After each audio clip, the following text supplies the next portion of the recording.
He's on his way from work. He sent a message. He's on his way from work from the hearings. I don't know. She could be as well. I don't know. I don't know. I don't have that kind of relationship with her yet. Mike sent a message at 6:51 when Carol came up from work. Oh, cat.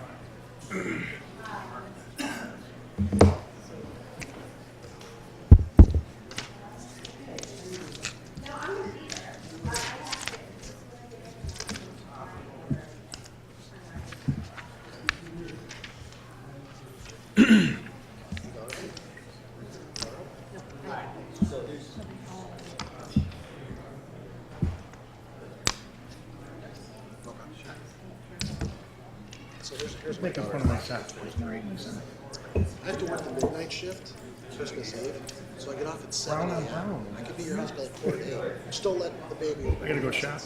I put on. I'm gonna stop at 3 What's Joe doing? a.m. What's Joe doing here? Is it the accounting I stopped there? Joe here or something? Oh Jesus! Here we go.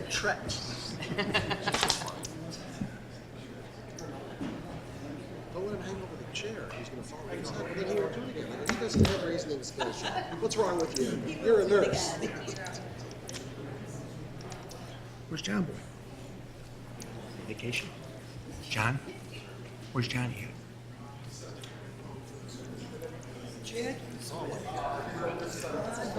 Oh, okay. From the Marine Corps. Well, it was. He's already done with boot camp and everything, right? It was like the day he turned 3. I just flipped the switch and he's like, I've got opinions and you're gonna listen to them. That's Oh, I did. no deployments or anything. Well, I started looking at it. I don't usually ever do that.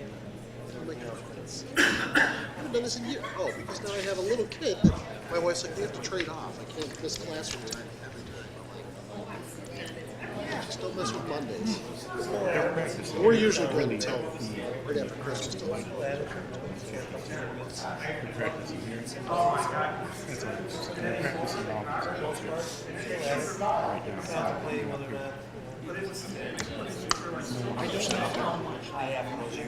Last 3 or 4 years now.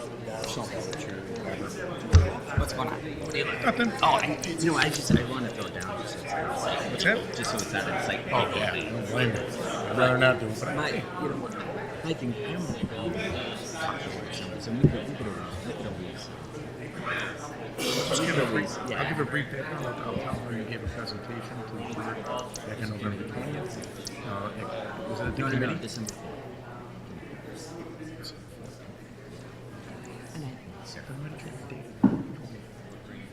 Oh, because that was a date that, oh, you know why?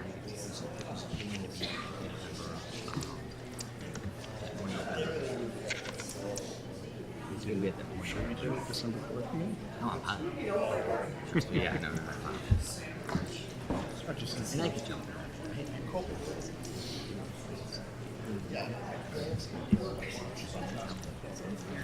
Then you just do it. Just do it.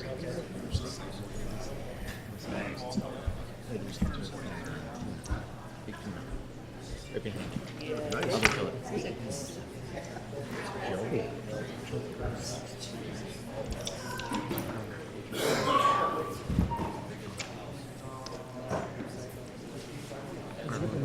Bring my bottle while or someone I gave it to Gary because you were here. You got a cup right here. You want some? No, I think that. what's later? What? Nothing. It's okay. Take my water. Seriously, it's like I brought you water. You've done some modifications. The only modification. The only modifications that we've done. The only modification. Thank you. Oh, Pat, can you grab me? Oh, look at that. Thank you, Pat. You're awesome. Very cool. Did you? Did you hear that, Carrie? The lights look so good. By email on the Comcast. Even though we're struggling. Hey, the market center. Hey, Oh, that's cool. Yeah.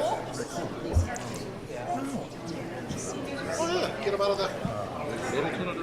One at a time. Get through this. Oh, he always. What's that? He doesn't have a hat on. He doesn't. That's what it is. Sorry to hear that. Pray for me.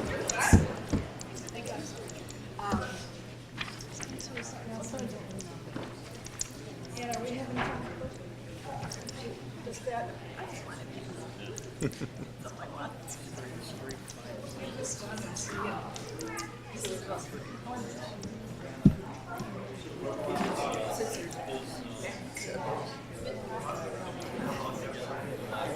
No, just want to avoid making eye contact with everybody.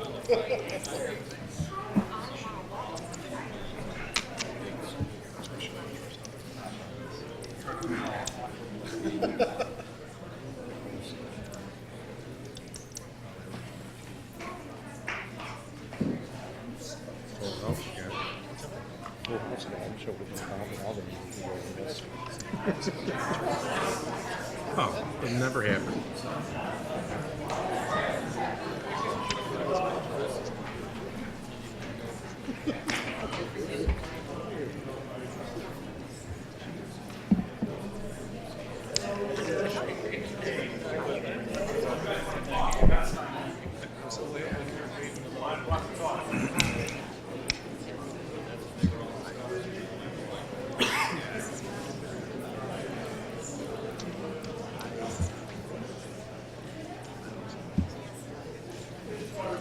Hey, Dan, Mike said he's going to be a little late. Mike left Worth about 10 to 7 from Worth. So.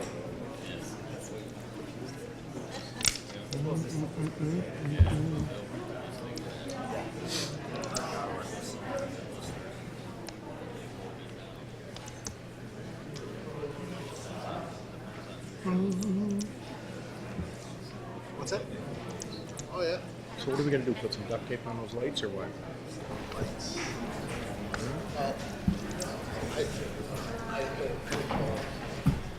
How do we sell it? Chris, we missed you last time. I'm good. How are you? It's tripping. Derek is saying it's the extension codes that are causing the GFI. But the GFIs are covered in box. So it's crazy up and down the branch. He said they take off. Well, it's going to be. It's going to give you a. Hey, Jim. I assume we're affected by Comcast today? I did see that in the email. So it could be someone screwing around or. I mean, that's not happening. No. They said there are people checking it at night. I see it at 5:30, 5:40. And if it's blocks of it around. I left the other day at 10 to 5 from swearing in at the PD. By 5:15, it was off. They were off. All the south end, which is the origami tree. But then up and down the Range Road, there's sporadic outages. And it's crazy. But long ones. Like this one, Yes. 147th 8 to or 10. 144th. It's out at 3 blocks. Okay. And then the chief on the way home today called. He said 151 northbound and 144 place was off. I'm like, oh, God. Well, and they had, there was a lot of. Here, Joe, you want this?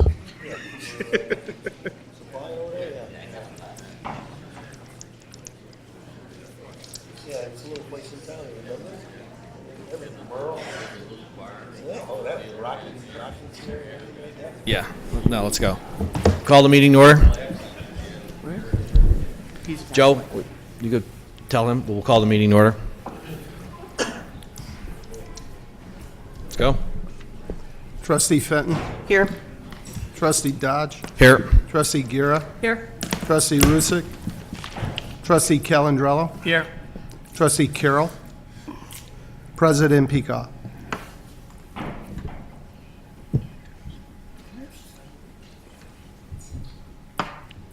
Ready?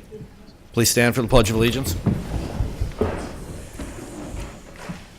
I pledge allegiance to the flag of the United States of America and to the republic for which it stands, one nation, under God, indivisible, with liberty and justice for all.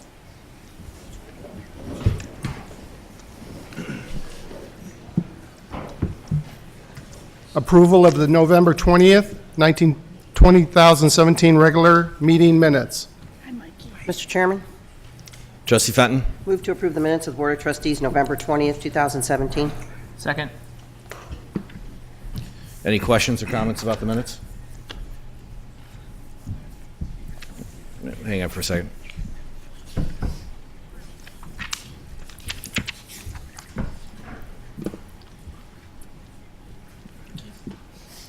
There's a motion and a second. the first set of minutes.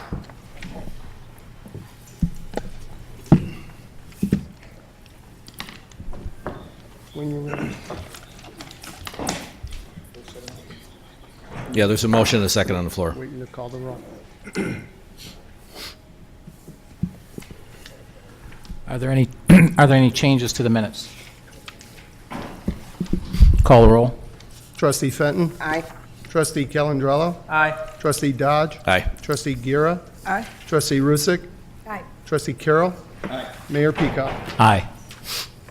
Approval of the December 4th regular meeting minutes. Mr. Chairman, Trustee Fenton. move to approve the minutes of the Board of Trustees meeting of December 4th, 2017. Second. Any changes to the minutes? Call the roll. Trustee Fenton. Aye. Trustee Calandrello. Aye. Trustee Dodge. Aye. Trustee Gira. Aye. Trustee Rusick. Aye. Trustee Carroll. Aye. Mayor Peacock. Aye. Approval of the December 11th special town hall meeting minutes. Mr. Chairman, Trustee Gear. I move to approve the minutes of the Board of Trustees Special Town Hall Meeting of December 11, 2017. Second. Any changes to the minutes? Call the roll. Trustee Gira. Aye. Trustee Carroll. Aye. Trustee Fenton. Aye. Trustee Dodge. Aye. Trustee Rusich. Aye. Mayor Peacock. Aye. Excuse me, Trustee Calandrello. Aye. Thank you. Sorry about that. District 230 Foundation raffle license. Mr. Chairman, Trustee Ruzick. I move to approve issuing a raffle license to District 230 Foundation to begin selling raffle tickets on Tuesday, December 19, 2017, through Saturday, March 24, 2018, when the drawing will take place. Any questions or comments? Call the roll. Trustee Fenton. Aye. Trustee Dodge. Aye. Trustee Gira. Aye. Trustee Rusick. Aye. Trustee Calandrello. Aye. Trustee Carroll. Aye. Mayor Peacock. Aye.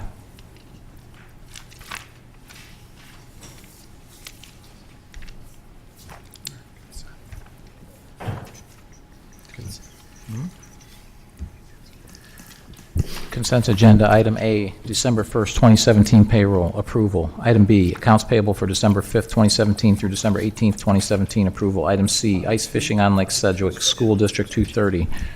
Item D, budget adjustments, fourth quarter 2017 approval. Item E, amendment to the attorney and collection agent fees, costs, failure to pay debt due and owing the village ordinance. Item F, an ordinance amending Title 7, Chapter 15, Section 5 of the Orland Park Village Code in regard to the prohibited sale of delivery of untaxed tobacco products ordinance. Item J, 14224 Concord Drive, Hedeman Residence Shed Location Setback and Size Variances Ordinance. Item H, Bluff Point Plat of Subdivision for a proposed 49-lot residential subdivision on 26-acre site at 16900 to 17100 Wolf Road.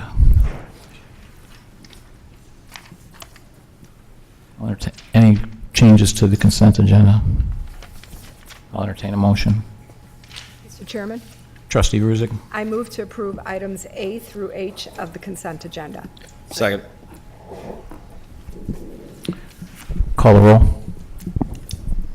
Trustee Rusick. Aye. Trustee Dodge. Aye. Trustee Fenton. Aye. Trustee Gira. Aye. Trustee Calandrello.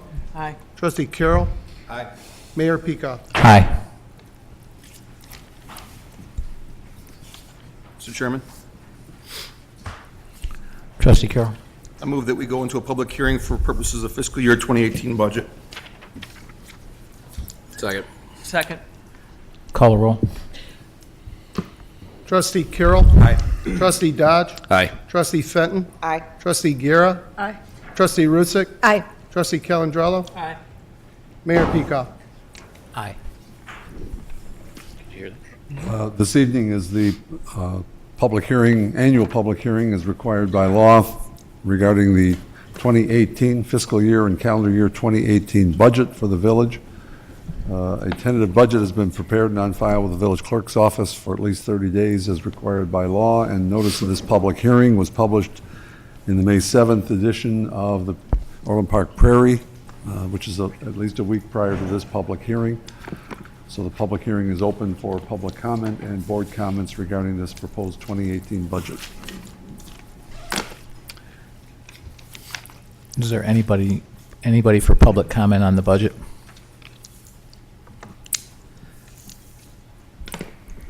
Anybody here?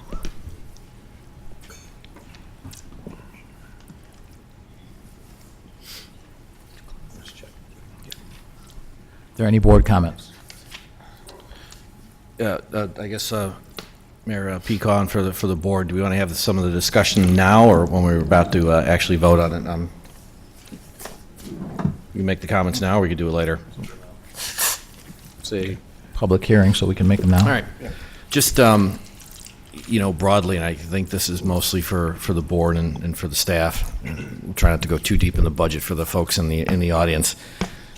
Revenues are down. So Joe or Anne Marie, kind of what's the number that we've sales tax revenue that is no longer happening? What's the loss?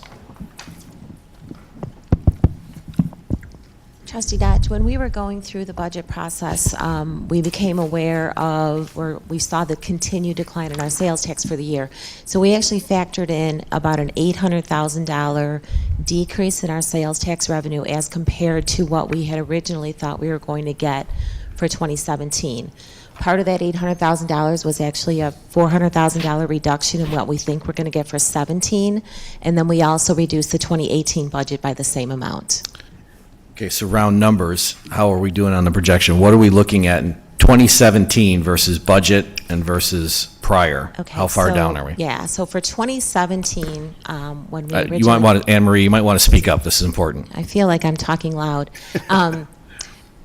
We think now, based upon the fact that we've gotten about an additional 3 months worth of distributions from the state, so we've received through our September sales tax collections, it always lags 3 months. So based upon what we've received to date, we're almost 4% less than we were for the same time period in 2016, and that projects out to about $1.2 million reduction in both sales tax and home rule sales tax together. So that's what we're looking at right now. We won't actually receive our December collections until the beginning of March of 18. Right. And I guess the, if the trend continues, because we all like Amazon, right? I think we're all guilty of that. And we're going to continue to see revenue pressure downward. Is that your expectation? I don't see it changing. I think if we were going to see a change in that trend, it would have already happened this year. But it just continues to go down. And then just, as a closing comment, right? I don't know of any other ways to solve this, right? So if sales tax revenue continues to decline, we've made fairly substantive cuts to the budget already. More's coming, or revenue goes up, correct? There's nothing else that we can do. Either we have to continue to reduce our costs, which we did significantly reduce our operating costs this year. Mostly by cutting services as opposed to eliminating staff positions or raising revenues, et cetera. Yes. There was no additional revenue sources enacted in this budget, and our levy was kept flat as it has been for the last 6 years. So there were no new revenue sources. We didn't really cut full-time staff, but we were able to cut significant, just regular operating costs out of most of our departments. Right, and I guess, then my question it would be for Joe, which is, we've talked a lot about how you find operating efficiencies, because I just don't see this coming back anytime soon in terms of revenue growth. That's correct, and we have been practicing the lean programs. We're looking at efficiencies with every project, monthly. Whenever there's any sort of savings that we can find, we try and capture that. So one last question, Joe. Is it kind of your sense that everybody working for the village gets that circumstances and context have changed, that some of the raises or some of the ways we've been doing things we can't keep doing? Is that well understood, do you think? Very much so. Okay, thanks. Trustee Guerra? Ian, one more question. We understand the state of Illinois is going to start charging us to collect our home rule sales tax.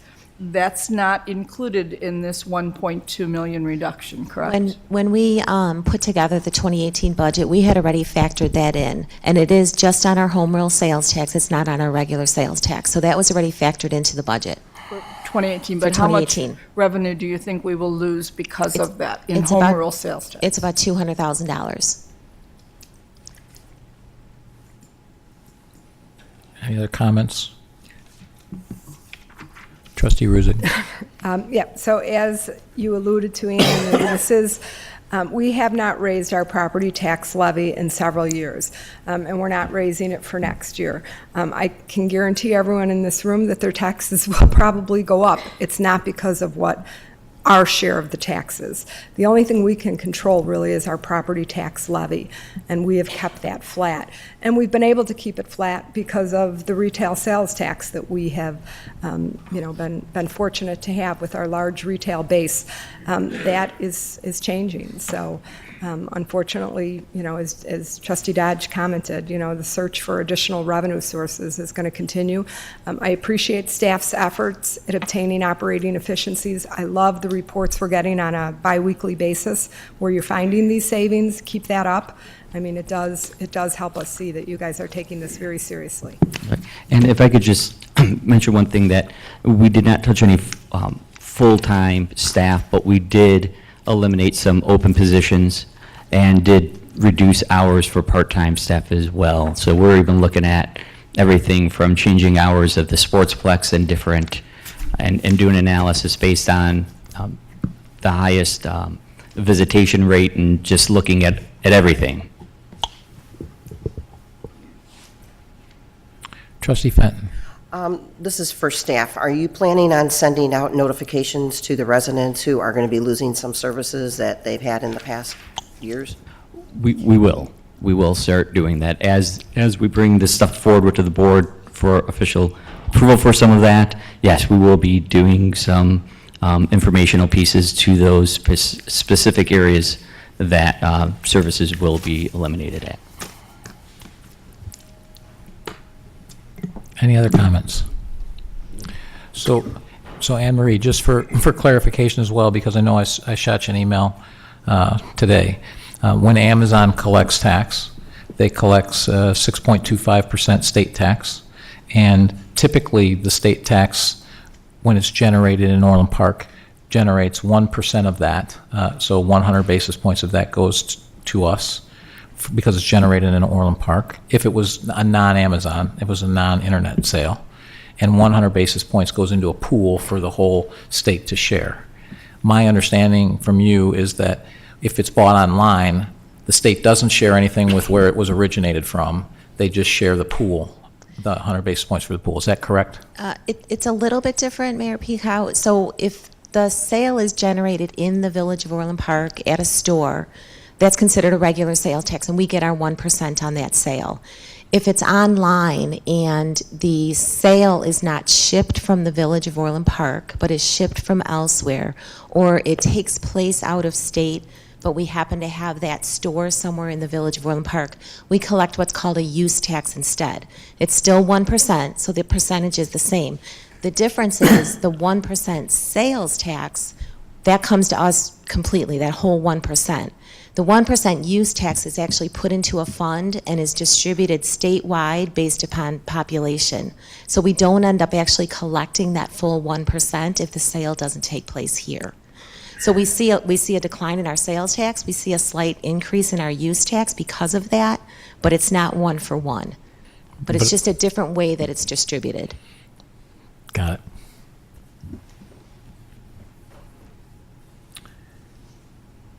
Any other questions or comments? Just kind of going back to this point, and Joe loves when I say this, and staff too, is sometime back we set on a journey to try and get our expenses related to personnel to a total of 3% total. So between compensation changes and benefits changes, we were trying to engineer it to 3%, and I think we've been pretty successful with that. Well, that's now looking high if our revenues are going down. And what we have to pay into our employee pensions is completely regulated by Springfield, so that variable is completely out of our control. So I'm going to say it again and again, because I've been on this for about 10 years. The day of reckoning is here, where online sales have fundamentally started to change our revenue picture going forward. And, Joe, I just want to make sure that, you and staff know we're going to have to look everywhere at everything for savings, because I don't think there's infinite patience on behalf of taxpayers to just keep ponying it up for the public sector, to be blunt. Understood. So, thank you. Any other comments? Mr. Chairman, Trustee Carroll? I move to approve adjourning the fiscal year 2018 budget public hearing and resume open session. Second. Call the roll. Trustee Carroll. Aye. Trustee Guerra. Aye. Trustee Fenton. Aye. Trustee Dodge. Aye. Trustee Rusick. Aye. Trustee Calendrello. Aye. Mayor Peacock. Aye.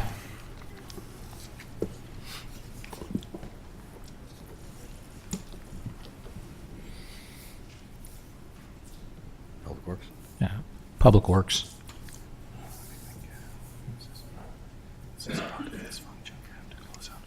We just did. Okay. You don't do it twice. I know, but he didn't say what item is yet. Fernway Estates Stage 2 Drainage and Water Main Improvements, GMP proposal. Mr. Chairman, Trustee Fenton. move to approve the waiving of the bid process and approve accepting, whoops, I just lost it, sorry. Approve accepting the proposal from Burke LLC of Rosemont, Illinois for the Fairway Estates Stage 2 Drainage and Water Main Improvement Project with a guaranteed maximum price, GMP, of $2,516,385. Second. Any questions or comments?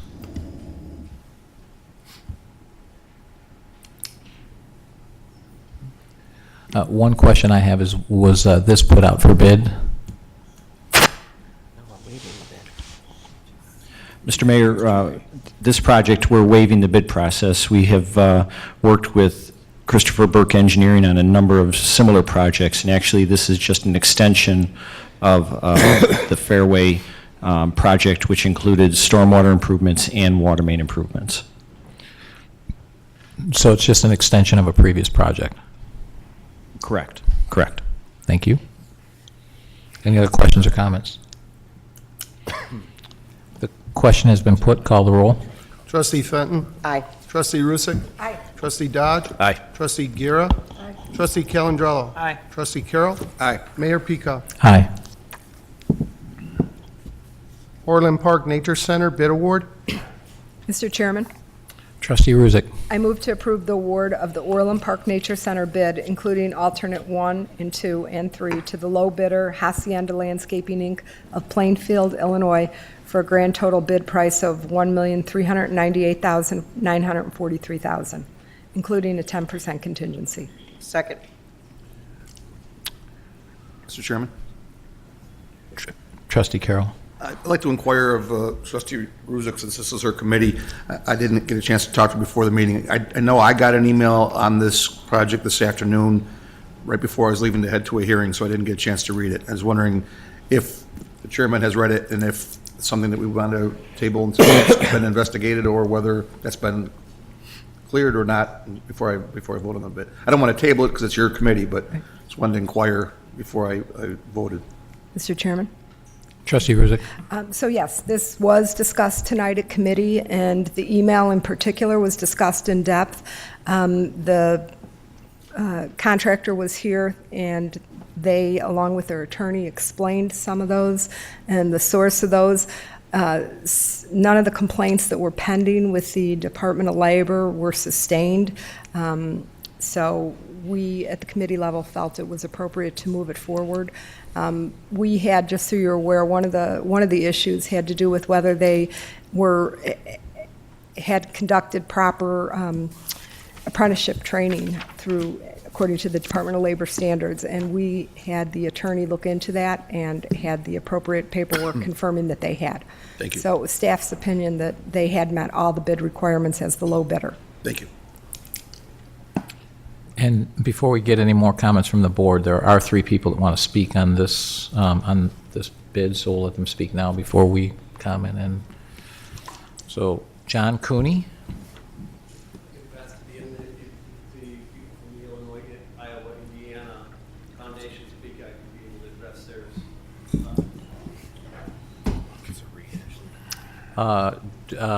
Mike Lingle and Jody Fraley.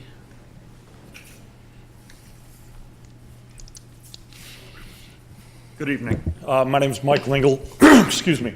I'm the Regional Director for the Indiana, Illinois, Iowa Foundation for Fair Contracting. Jody from my staff presented information to committee earlier. There was some discussion. I didn't get a chance to reply. So for the people that weren't there, I just want to do a brief overview. If you have some questions, I'd be more than happy to answer them. Documents that were presented to you were in response to, and this has been something that's been going on since day one, obviously the Village of Orland Park has a responsible bidder ordinance. One of the questions that we had, and we FOIA'd staff for a copy of the documentation of the apprenticeship program that Hacienda Landscaping was supposed to submit with their bid package. Per our FOIA request, we were told no such document existed.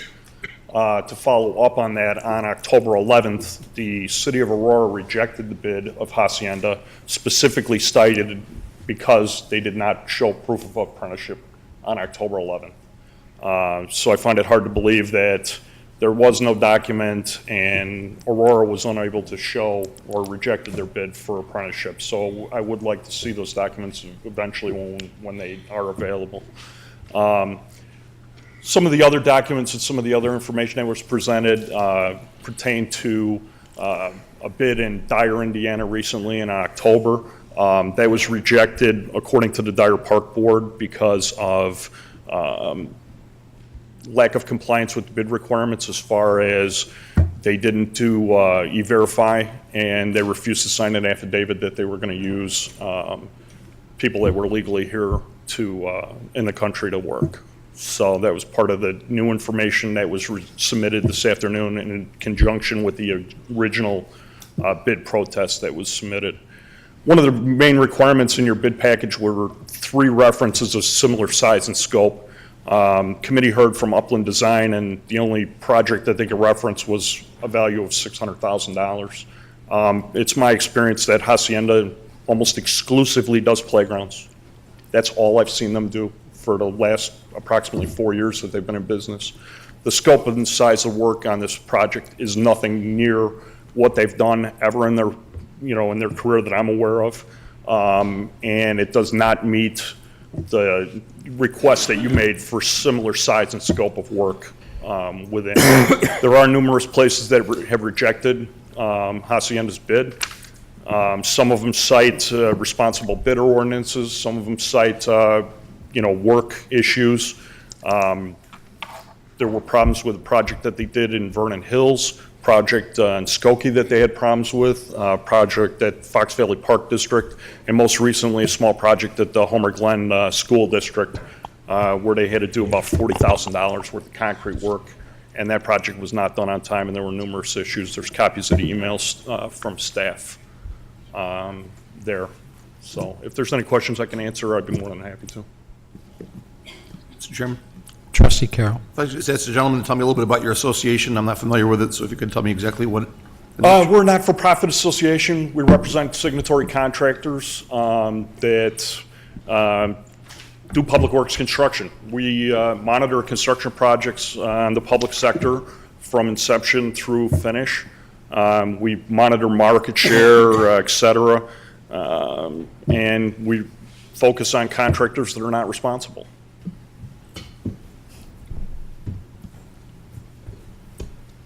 Any other questions or comments?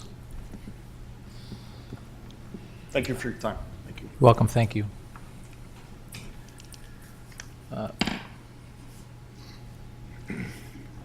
Marla Guzman?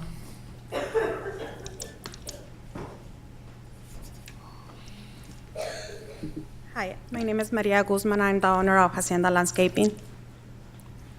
So if you have any questions, I'm here to answer. And my lawyer is here to answer the questions that... Mr. Cooney, do you want to come up at the same time? And that way, if we have any questions, you can both answer them. Are there any questions from our board? Mr. Chairman? Trustee Carroll. If your client could, Mr. Cooney, just respond to the gentleman's statement that the scope is much larger than what your client normally does and the type of project is different than the standard project your client does. This is actually their wheelhouse type product that they were doing, what they're bidding on. They did one for Oak Park for $1.1 million, Sugar Grove $999,000, Schaumburg $835,000.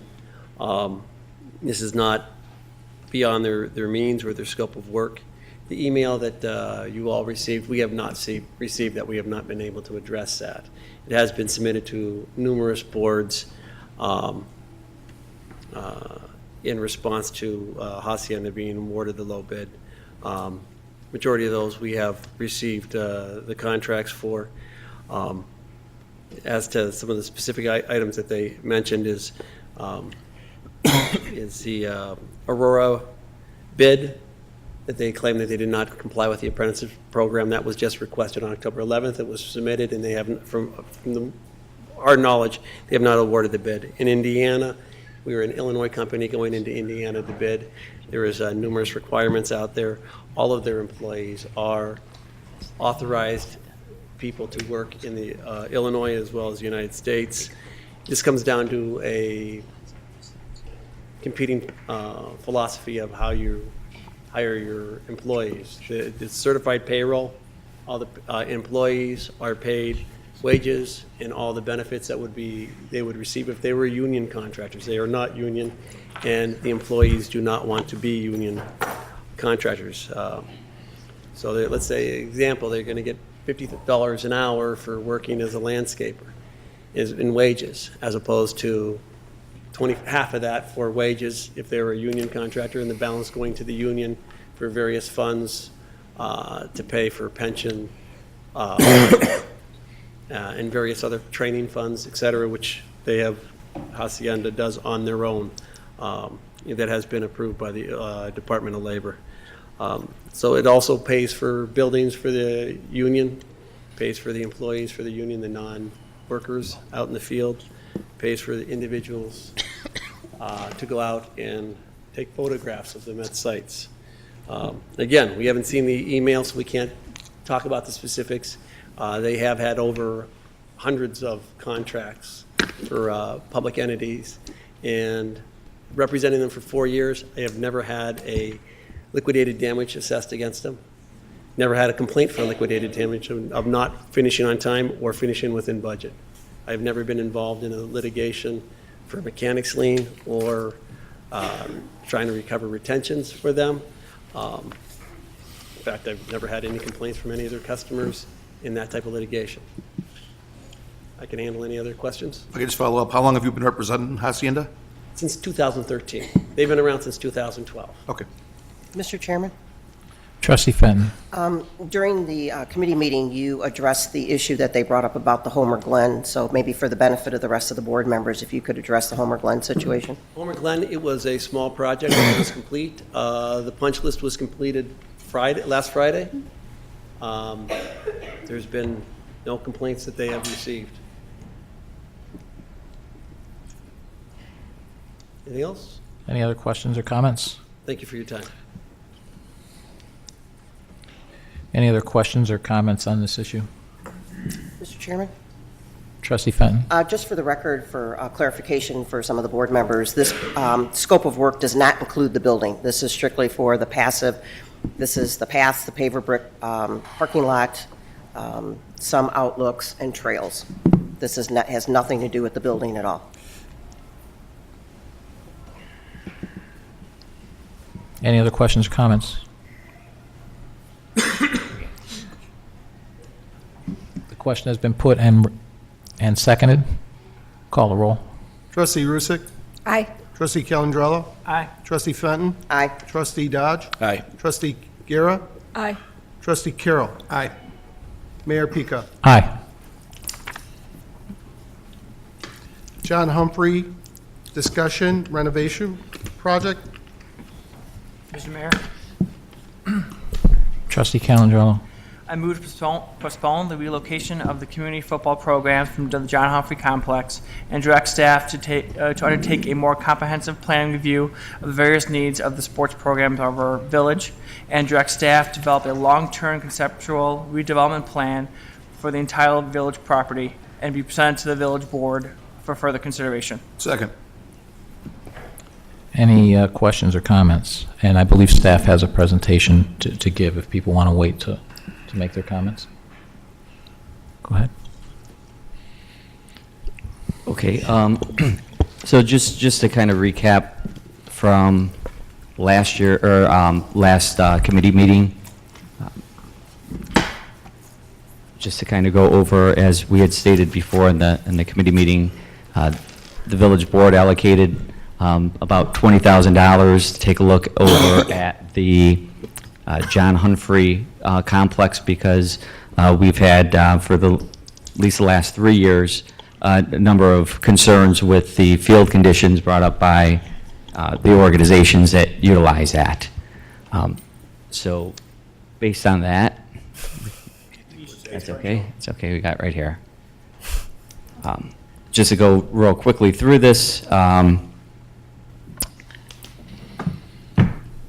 of the existing plan would be to start with those renovations. Based on the evaluation that we received, it was determined by staff that the best case would be to renovate the baseball fields and move the football out of Humphrey to a permanent home at a later date. At a later date, which would be Centennial Park, which would be their permanent home at some point. In discussions with them, knowing that it might take a minimum of 3 to 5 years, could be longer depending on the funding source for that. In the meantime, we needed to find a place for the Pioneers to practice and utilize most of their, play most of their games. Actually, really all of their practices, and most of their games are played over at Sandburg, my understanding is. Excuse me. So we took a look at what they currently utilize at John Humphrey, and we compare that to what they would want over at some of the parks. And one of their needs that they wanted, I'm just going to kind of skip along here to really this. In talking to them, they wanted one location. They need a certain amount of field space, lighted space, field conditions, and then different amenities that they had wanted at that time. And so in looking at all of our different options that we had, Schuster was probably the best, the closest thing that we would be able to accommodate all those needs. If we had put them over at Centennial Park, they would be spread out, and it would not be as attractive as we believe Schuster would be. One of the negative things around here would be the number of parking spots with that. And we felt that in getting in and out of the park, and one of the ways we would deal with that problem would be with CSOs and or police officers to help attract that. Another issue, which was the bathrooms. We were going to provide porta potties as opposed to lit bathroom facilities here. So those were the two issues that we really could not meet one-on-one with them. Everything else we were able to address, which was the lighting, the staffing, storage. We were going to build a tower for them, move over the goalposts and the scoreboards and everything as well. And we were also going to waive the fees for that as well. So that's kind of where we're at. Oops.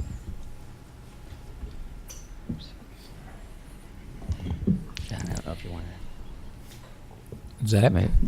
Any questions from the board for Joe?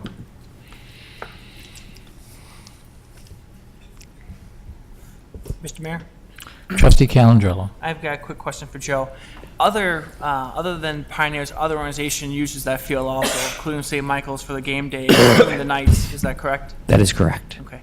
And there's still other concerns about Schuster Park, including some safety with the light poles. Is that correct? That's also another issue that was mentioned? That is correct. Okay.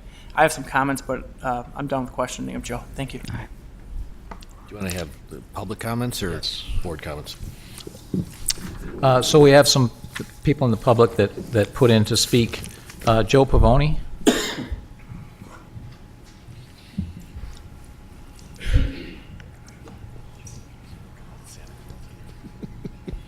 Good evening, elected officials, ladies and gentlemen, and children in the audience. My name is Joe Pavoni. I'm a 32-year resident of Orland Park. I've had daughters that played in OYA softball, the girls program, obviously. They played Spark softball, too. I coached in both those programs. I've also was on the board of both those programs. I had a son that played Pioneer football, a daughter that was in the cheerleading program with Pioneers. I did not coach my daughter in cheerleading. But I was on the board with Pioneers football. As a matter of fact, with Mr. Walsh, I think. Hi, John. I read the article in the Prairie. Had been following it before that last article. I was kind of amazed that a program in the Orland Park area would be opposed to this improvement of John Humphrey Complex. But then I realized people are resistant to change. I know I'm resistant to change when I hear there's going to be construction on the interstates. I'm even more resistant to it when the construction starts. But when it's completed, we have progress. And I think that's what this program is all about. I think the renovation of John Humphrey Complex is progress. We want to show off our village and its facilities. This is one of the ways to do it. I know as also a tournament director at John Humphrey how difficult it was to get games in after a slight rain. I had volunteers from teams, but the village said no, can't blame them. No volunteers other than village staff could help try to dispel the water. So I think this program that's been proposed for the John Humphrey renovation and improvement is solid. We've had the advisory board do their work as the 21st century catchphrase is due diligence. So I want to thank you for this opportunity to give my opinion regarding this matter and wish everybody happy holidays. I would implore upon the board to go ahead with this renovation now as opposed to waiting a year or two, because in a year or two we'll be here again on a Monday night going, what do we do with the Pioneers? So it's everybody's got to make a sacrifice. Not everybody, some do. Thank you. Thank you for your comments. John Stefanos.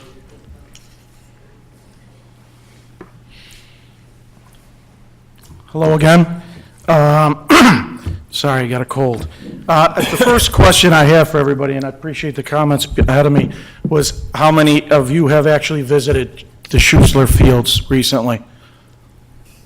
Great. I'm actually glad to hear that, because I was there on Sunday, and I want to address something from last meeting. Mayor Pico, you said you had never heard us talk about a safety issue. On November 18th, I sent you an email that said, after going out to Schussler, I am very concerned that the light poles are dangerously close to the sidelines. Can you tell us how many feet those large light poles will be away from the sidelines? I never got a response to that.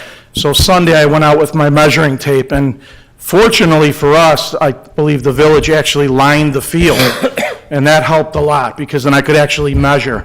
Just so everybody knows, when you're recommending that this is a good option for a football program, on one sideline, there are 18 poles or mature trees that are within 2.5 to 3 yards of the sidelines. I'm sorry, 15. There's 18 total. One sideline has 15. There's 3 poles, light poles, that are 2.5 yards approximately from the sidelines. The other sideline has 3 poles, approximately the 30-yard line, 40-yard line, another 20, 30-yard line, that are approximately 2.5 yards from the sidelines. And the one sideline has those 3 poles and 12 mature trees that are between 2.5 and 3 yards from a sideline. I'm shocked that anyone actually visited the field who visited that would be in favor of playing football there. No one in their right mind would take on that liability.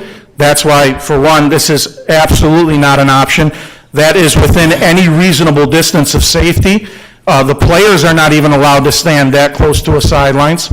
On top of that, I'm sure that any of you have actually visited Schussler, as I do, you probably have another pair of shoes that you leave somewhere else and change into because you cannot walk that field without stepping in geese feces like every step.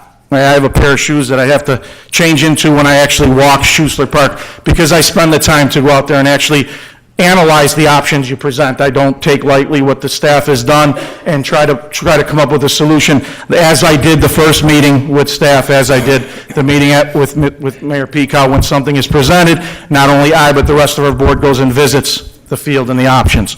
Not the least of which we discussed porta potties. We've been through this. Yes, there's going to be a tower. It's definitely not sufficient. The parking is an absolute nightmare in and out of Schuessler Park. We've had discussions in the previous meeting from several board members that we're not sure how that drainage is going to work. Anyone that's played on those fields understands how poor the drainage is.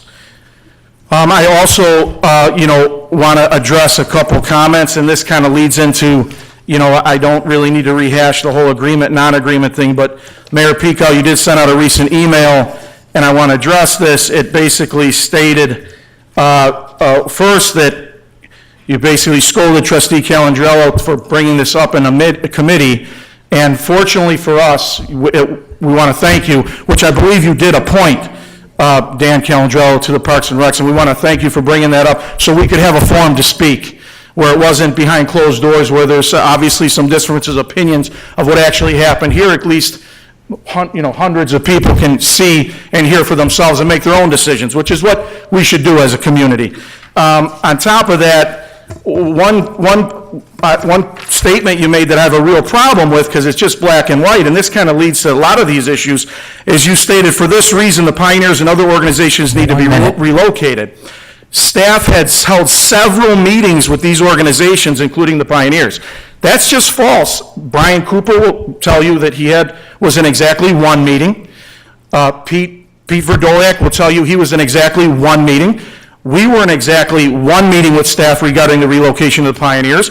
St. Mike's, as they told you last meeting, was in 0. And the Orland Park Knights, as they told you in last meeting, were in 0. So stating that there was several meetings with staff ahead of the meeting with you, Mayor Pico, including the Pioneers, is just a false statement, and it's misleading. And I just wanted to bring that to everyone's attention. Furthermore, then we go on to say we reached an agreement as staff had done before. I don't understand that logic. I really don't. As this is a board where you vote, even if we did reach an agreement, it's null and void. I mean, you have to vote like we are tonight. We also have to vote. I made that perfectly clear. And Joe, I know I've spoken to Joe Lamargo at that second meeting. He also has communicated to me that he did not believe there was any agreement met at the second meeting. I mean, you can look at Joe, that's okay, but we can ask. Time's up. We can ask Brian Cooper. You know what? That's fine. I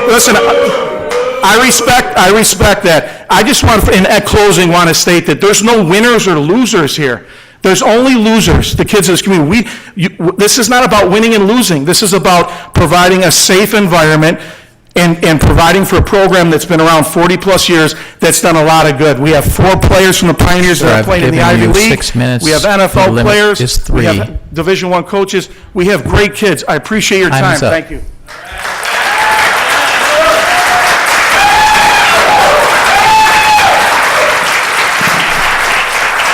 Chris Cusper.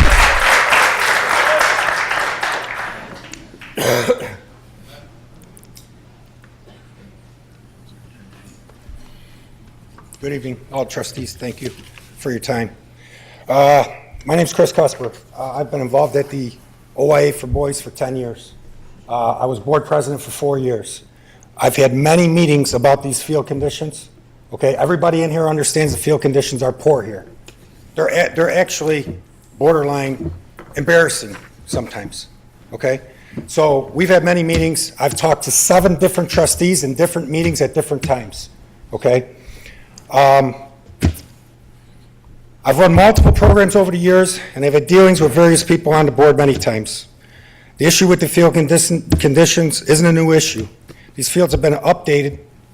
These fields have needed updating, and the village has known that for the entire time I've been involved. That's 10 years. That's a guarantee. The village has known that these field conditions were deplorable when I got involved with the OIA, okay, 10 years ago. We've been competing on fields in this village that are not up to quality of many neighboring communities for years. Everyone here is happy with the fact that the investment is being made finally to do some work on these substandard fields.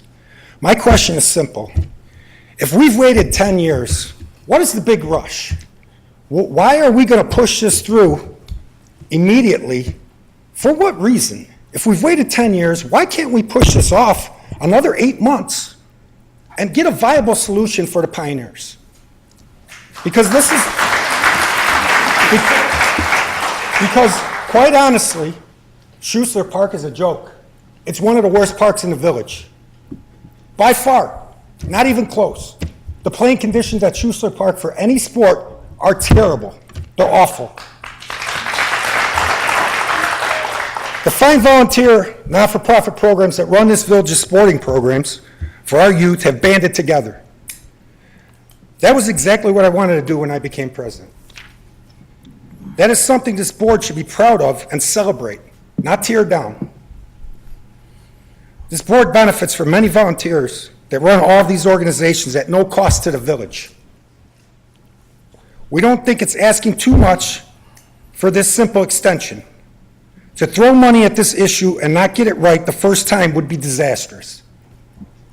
We are asking for a vote to delay the work and not let outside forces influence and control the decisions that affect this community's youth and taxpayers. Thank you for your time. Thank you for your comments. Brian Cooper?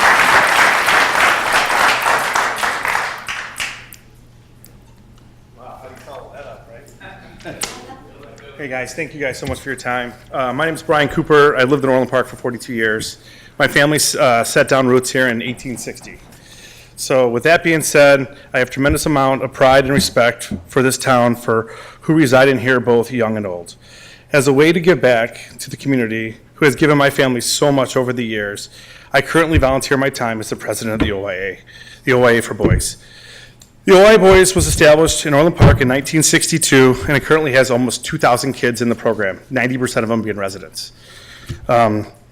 We range from ages from 4 years old to senior years in high school.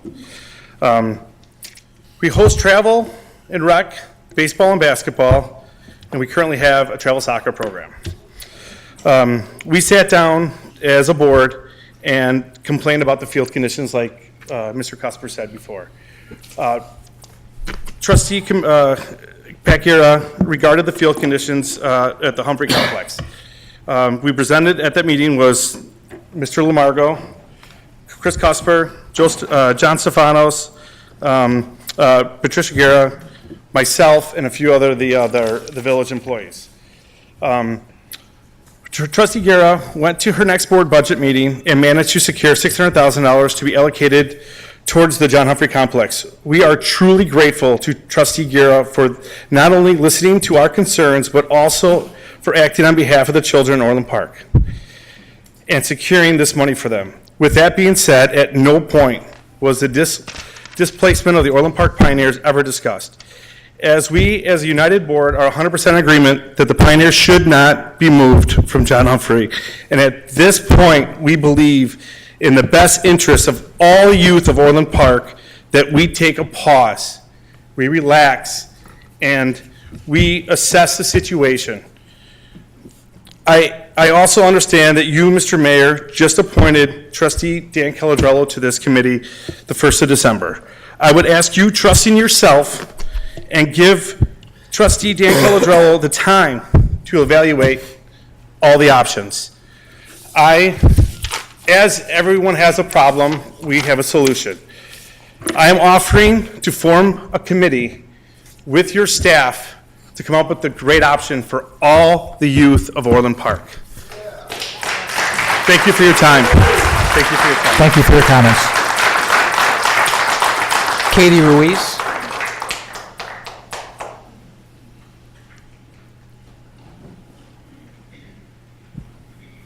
Hi, good evening. I don't know if it's possible, but is there any way to put up the picture of where you actually showed the fields? Because I live at the home right next to where they say there's 40 parking spots. You want Schuster? Right, that's perfect, what you have right there. That 39, that right there, that floods every time it rains. Now, I know you've done a lot of work. Trust me, it takes me 20 minutes to get my kids to school every day. But I don't know what your draining system, how that will alleviate that. The field pitches in. And there's been times my kids have ice skated there. That's how bad it floods. You cannot access those 40 parking spots. There's one way in. One car, one way in. You could have all the community service officers and police officers. There's no way to get those cars out if cars are trying to pull in. The other thing is Poplar. If people wanted to park on the street, it's only one side of the street can be parked on. I also have 2 very small kids. It's not safe for any kids. It's not safe for these 6-year-olds who are trying to walk to their car after practice, because you're going to be parked all over, up the hills. And even for me to let my kids play outside on a beautiful summer evening with all this traffic. Is it convenient for me? Absolutely. Send my kids out the door, they go to football practice. But no way would I want my kids practicing there. I think this summer, they finally pulled the weeds out of the one baseball field. I mean, you got ponds, mosquito. This morning, there was about 30 geese walking in those fields. I don't want my 8-year-old rolling around in that. I mean, I'm kind of here speaking as a mom of football players, a mom of 2 little kids, and a resident of the neighborhood. I mean, there's no way you can get these cars in and out. Thank you. Thank you for your comments. Peter Vidoliak.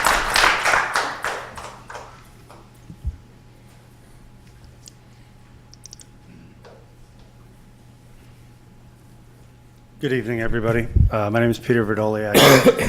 I am currently the president of the Orland Park Soccer Club, and because I keep going to meetings and not pay attention, also the president of the Orland Youth Association for Girls. I'm also on the St. Mike's Athletic Board, where we serve as purely advisory because the athletic director has full control, and then the pastor of St. Mike's. I was invited to a meeting by Kurt Heinlein, who does a great job for the village.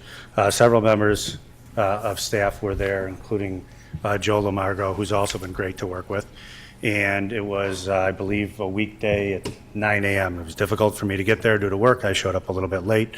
I thought it was just kind of a planning meeting and walked into the Humphrey and the Humphrey revitalization or reconstruction project.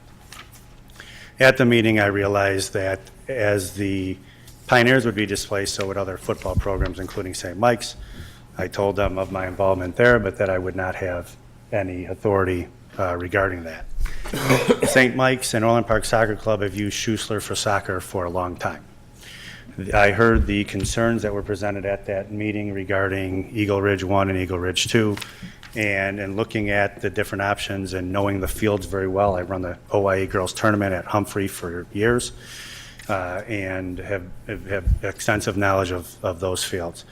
In regards to Schussler, I heard their complaints about Eagle Ridge 1 and Eagle Ridge 2 and being separated. I simply offered a solution, which now I kind of wish I didn't show up for the meeting, but that the only park that I'm aware of other than Centennial that has the green space that could house an organization like the Pioneers was Schussler. A discussion developed regarding Schussler from that. I put the disclaimers in there that I have no idea whether a football field can fit. I have no idea whether it does have lights. I don't know if they're in the right place. And the field conditions need to be improved in order to do that. And that's where the conversation about Schussler came up, because as far as the overall size of the park, it does fit. Now, as far as the usage and parking and so on, I said it's going to be difficult, but that's for other people to determine. So just a little history with Schussler. The top field, unless there's significant work to be done, and maybe it was discussed, is unplayable for soccer. For St. Mike's or Orland Park Soccer Club, they haven't been able to use that for years. The field, the small field, has been okay, but needs work. The bottom field, if you're on the backside, the whole area where the bleachers are, that floods, and the kids laugh when the ball goes in there because the game stops because nobody wants to go get it, even the ball's in play. I've had the privilege of working with a great staff in Parks and Rec over the years and talking to some of the trustees about, you know, the different field conditions. It's my understanding that after one of the meetings I was not present at, Trustee Guerra went to a meeting and got $600,000. That's an unbelievable step forward. The issue, I don't think, is the dedication and commitment to doing things. The issue is the feasibility of some of these things. One thing that I would recommend is that a company that specializes in tournaments, fields, et cetera, is looked at to actually provide a study, a feasibility study. In representing the Orland Park Soccer Club and OYA, with Orland Park Soccer Club, we offered to stay off the fields and trade our usage of those fields if it worked for the Pioneers, because at some point I'm hoping that the fields that OYA uses, as well as soccer, will have the same opportunity for those fields to be worked on. And I would hope that the organizations, in that light, if there's concessions or changes that need to be made for the viability of these programs, that same accommodation would be rewarded. So, in short, I think that the benefit of finding the $600,000 is fantastic, because it really is all about the kids. All of these programs, all of these volunteers do things for these kids, and I know that you guys spend a lot of time volunteering for that. Within the Orland Park Soccer Club and OYA, our kids play for the Pioneers, our kids play for the Knights, our kids play for OYA boys. All of these programs have kids that play all throughout. And as an organization, or representing two organizations, it's very difficult to see a situation arise where an organization can be displaced and actually stop being an organization in Orland Park, because I wouldn't want it to happen to one of ours. So I think that although the $600,000, which is a tremendous accomplishment, and I believe the start of a lot of good things to come in those fields is a great accomplishment, I think that maybe some more time needs to be put into some thought process of how to actually spend the money and in order, what order it needs to be done, so that all of the programs can flourish, not one program suffer at the expense of some possibilities down the road. Thank you. Thank you for your comments.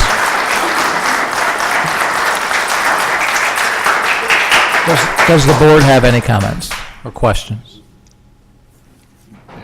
Did you want to make comments? You're calling for board comments? I don't know if you have. Correct. You want to finish with all the statements? Huh?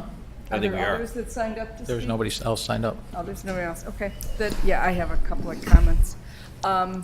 You know, Trustee Garrett. We met, we walked the fields. Mr. Cusper, I have some messages from you, some emails. Not only are our fields dangerous, they're embarrassing, and you have to apologize to other communities who come to use those fields. Yeah, we have it in writing. Since 2016, you wrote those notes when former village manager Paul Grimes was here. Truthfully, I was chair at the time. I didn't know about it in 2016. I heard about it from Paul after the fact and said, I'd like to go out there. I'd like to see what they're talking about. Okay, I didn't hear any more after that. Fast forward to 2017, we walked these fields. We had our engineers, Christopher Burke Engineering, went out there and looked at them and measured the grade.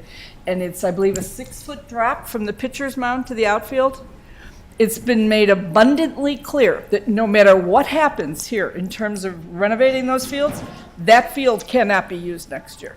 If it's not repaired, because it's a public conversation that that field is dangerous. So if somebody goes out there and gets hurt, our deep pockets will be emptied very quickly. And so that one field, I don't know if that's number 4 or what, I don't see how we can in good conscience allow anybody to play on it. So it'll have to be taped off.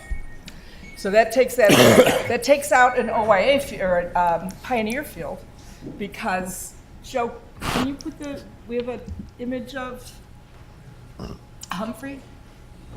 You tell us you need that field would be on the top. Well, part of that's in that outfield, that one. So that would have to go away for next year as well. because it's part of the dangerous baseball field. So Pioneers needs 3 fields. You're down to 2. Talking about the upper right, Diamond? That one, go all the way up, yeah. That one would have to go away. That baseball field just south of it would be gone because they're actually an overlay between the football and the baseball. Excuse me, I'm sorry. No, no. But the problem is between the diamond and the outfield levels. I know, but we can't, if somebody's on one field, they're gonna be on the other. We couldn't, in good conscience, risk somebody being on either of those fields next year if they're not addressed. It's, you know, people just assume if they get hurt, they're going to, you know how it is today. I'm not saying anything anybody doesn't know. I got hurt, and this is where I got hurt. It's somebody else's fault. So I couldn't consider, in my mind, allowing anybody on those 2 fields. And the other part, so you got 2 that you can play on. Or practice on. That's the other key point. This is not about games. This is about practice. And Mr. Vidoliak made a statement about soccer, Schussler and soccer. My kids played soccer at Schussler 30 years ago. I've been involved in OIA, soccer, Pioneer, football, you name it. I know these sports too, and I have 3 sons. So I'm familiar. I'm not saying they haven't changed, but field size has not. A soccer field's wider than a football field. So I don't know where the measurement was made to the lights. That part I don't know, but we're talking practice. Your games are all played at Sandburg High School, except for homecoming. All right, the majority of your games, is that correct? No? The varsity games, how many does varsity play at John Humphrey a year? We have Wednesday games, we have Tuesday games. How often do you have Wednesday games? We probably had, I don't know, we definitely had more games at Humphrey than we did outside Humphrey, because outside Humphrey we only played 1 day a week. So we had homecoming, and then we had several, it was most weeks we probably had multiple, I mean, when you say, we had games with refs with TV Sport Tap, they weren't official league games. Okay, official league games, would I be correct? But it's still a game. Please, let me just ask, would I be correct in saying most of your official varsity games are played at Carl Sandburg High School? It's not about the varsity, it's about the whole. This is my question, please. Yes or, that's a yes or no? That is a correct statement, yes. Okay. So the only game I understand that they play there, that's homecoming. And Sandburg is happy to host your homecoming game. And if I'm a student, it's a dream to play on a high school field, and they have all-season turf, so you don't have to worry about rain, you don't have to worry about anything, because their turf is good in all weather. So why not homecoming? You would have to have been at one of the Pioneer homecomings. I was once. Okay, well, and then you would understand, our organization does not want to play homecoming at Sandburg. And why is that? We can't put up tents, you can't have the bounce houses, you can't have the barbecue. It's not the picnic field. We can't do any of that at Sandburg. People will come to the game and leave. At Humphrey, it's an all-day event. It starts early in the morning, ends late at night. People from out the community that have no football players come. I mean, it's just a fact. We use the parking. The village is kind enough, that top field to the left, line that, let us park there. We use and there still isn't enough parking. I mean, we use both sides, east side, west side, school parking, the field. They line the field for us. There's parked cars everywhere. There's still not enough. It's a wonderful event. It's definitely the best homecoming of either the Southwest Virginia Football League, which we played in for years, or the River Valley Football League. Are you aware? Dozens of volunteers from Sandburg. It's a great event. For many reasons, it's an interesting event. I'll put it. I have been to a homecoming. Right. Are you aware that field that you're showing across the parking lot right there, yeah, that is proposed for a handicap accessible Yes, baseball absolutely. field? We only use that for our sleds and the cheer bricks up there, but that's not, we use it. We'll have to, move into other areas. But we are aware of that. I don't know when that's going to happen, when the construction is going to begin, but I've heard, we have not been told, I've heard from talk that was going to happen. So, that would, hurt our parking for homecoming. But there has been years we I mean, 2 years ago, the village said no for whatever reason, so we managed without it. This makes it easier. People have to park pretty far away, but you understand how much parking we use. That's all, Mr. Mayor. Any other comments? Chairman. Trustee Carroll. First of all, I apologize to anyone that was at the committee meetings. I'm going to say some of the same things I said then, but I know there are some new faces in the room. I've lived in Orland Park for 41 years, and in fact, for the first 25 of those 41 years, I lived about 3 blocks south of Schuessler Park. Played on those fields, coached on those fields a little bit later when my little brother started coming up in sports, other nephews, my kids. So I'm very, very familiar with Schuessler Park, having grown up a few blocks from there. Currently, I live only about 5 blocks for the last 17 years, about 5 blocks away from Schuessler Park, and I drive down 88th Avenue today 4 times, and that's not uncommon for me to travel up and down 88th Avenue. I don't want to talk about how we got to where we are or where we were before the committee, because it doesn't really matter. The issue is what we want to do going forward. Being a resident of 41 years, I've been intimately familiar with the conditions of the field at John Humphrey Complex, and I agree with Mr. Cusper, I believe your name is, who called them embarrassing. I often draw a distinction between where my little brother, who grew up in Orland Park, now lives in Downers Grove, and their fields are fabulous. They're spectacular. Baseball fields I'm talking about.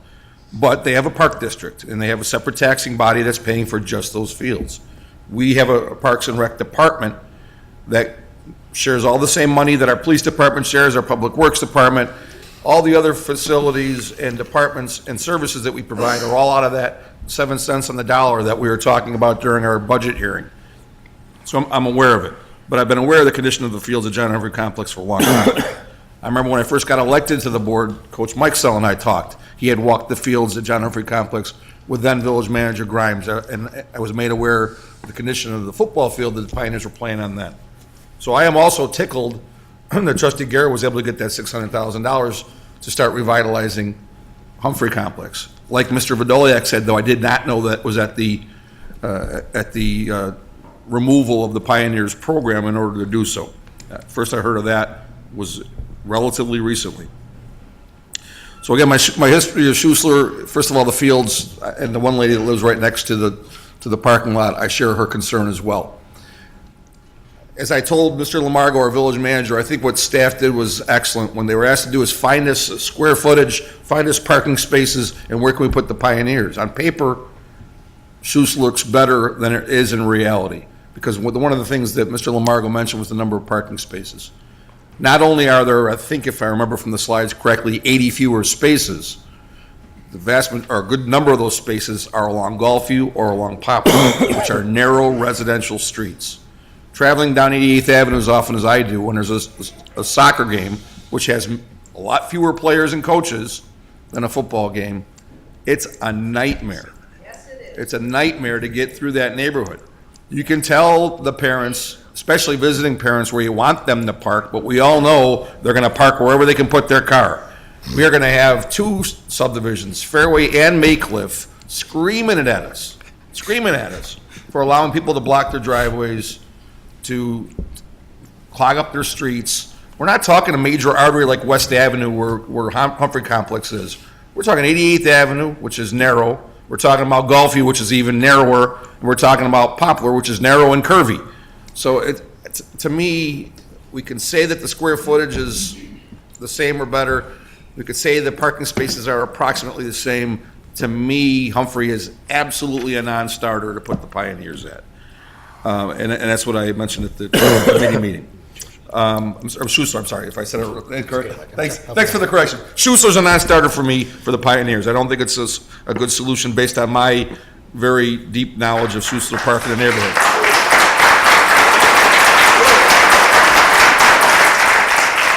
Third quick point is Mr. Pavoni, who I know very well, talked about due diligence and the advisory board doing their work. The Recreation Advisory Board never touched this project. And in fact, that was one of the things that Trustee Calandrillo and I talked about at committee. I would love to see the Recreation Advisory Board, whom we just discussed at our committee on committees meeting not too long ago, be given this as a pet project to work with us and work with staff to come up with a good solution long-term for the Pioneers. Because quite frankly, talking to Dan McMillan, who's their chairman, they could use the work. They would like to be helpful in this endeavor, and I think that'd be an excellent idea if this motion is to carry today, that one of the things we ask staff to do would be work with the Recreation Advisory Board to get their input on this, because I think they could be very helpful. And then finally, one of the things I loved about the committee meeting 2 weeks ago was looking at all the different sports organizations that came together to support the Pioneers. That's what I love about Orland Park, the community field.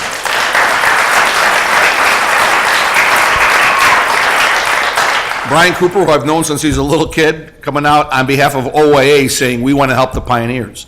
St. Michael coming out and saying, we want to help the Pioneers. Orland Park Soccer Club coming out and saying, we want to help the Pioneers. The Knights, for crying out loud, came here and said, we want to help the Pioneers. So I think it's great, and that's kind of gets into that whole homecoming thing that Mr. Stefanos was talking about. I've been there. My nephew played for the Pioneers recently, and that is a great event, and it would never be the same at Sandburg, and it certainly couldn't even happen at Schussler. So I'm firmly in favor of delaying this, taking no action to move the Pioneers, and asking staff and the advisory board to look into it. Thank you, Mr. Chairman. Any other comments? Mr. Mayor. Trustee Calangelo. I just want to say a couple of things. First of all, I don't want to go through my history. We all know I was born and raised in Orland Park, playing all the fields, and I see my old wrestling coach just spent more time in the Loeb Center than probably the fields. But a couple of issues that I had with this, and I'm glad we're having a discussion. First of all, I want to thank everyone for coming today. I see a lot of kids out here. This is democracy at work, so I want to appreciate it. I wish you guys could come back more and more, because it's fun to have people watch what we do and look at what we do and do that. But about the issues we're talking about today, first of all, I do want to thank the board and Trustee Gira and the full board about getting the money for the fields. That's good, and we're going to use that money. We're not going to lose it. We're going to put it in a lockbox or use it to tweak some of the fields and make it good for a little bit, and then go from there. All the possible outcomes all have issues, and these issues have been rising. As we're going on now, staff has had other ideas on how to fix this problem just with the last 2 weeks. So that shows me that maybe this process was rushed a tad. I do think we need a comprehensive plan, because like we talked about maybe a year or two ago, we talked about fixing up Schussler and having walking paths, and that was the plan a year and a half ago. But I think what we have to do is have a comprehensive plan for all recreational space. That's what we need to do. This way we know exactly what we're doing. We're not wasting money fixing a field and then redoing it 2 years later. And that's what I think we just have to look at the big picture here. Talk to all our organizations. Don't forget, all these organizations, all these leaders, the Pioneers, St. Michael's, the Knights, Sparks, all of them are volunteer organizations. They're volunteering their time to run these organizations. We're not paying them. They're paying for the fields, and that's it. But they're bringing families here. They're making our community what it is. I mean, we're going to be passing a budget very shortly, and I have a list of all the cuts of recreational programs we're having. So I don't want to cut our sports teams at the same time. And I think what we need to do is pause, have some discussion, not dictate what's going on. Send this to the Rec Advisory Board, bring the groups together, and moving this forward. It's not like we're not going to do this. We know our fields are in bad condition, and we're going to address it. Putting them at Schussler Pioneers for a little bit, and then hopefully sign them to the Centennial Park concept idea, which is 3 to 5 years, also $5 million. And as we're cutting all these programs, where's the $5 million? Unless one of us win a big lottery, well, that's not going to happen. So based on all those things, I just think that we need to pause. We need to have an open discussion with all parties, all sports teams, and just to move forward together. We're not delaying improving the fields. We're just making sure no one's left behind. Thank you. Trustee Patton. First of all, I'm going to use an analogy, and I mean no offense by it, but moving the Pioneers over to Schussler Park is like putting a whale in a sardine can.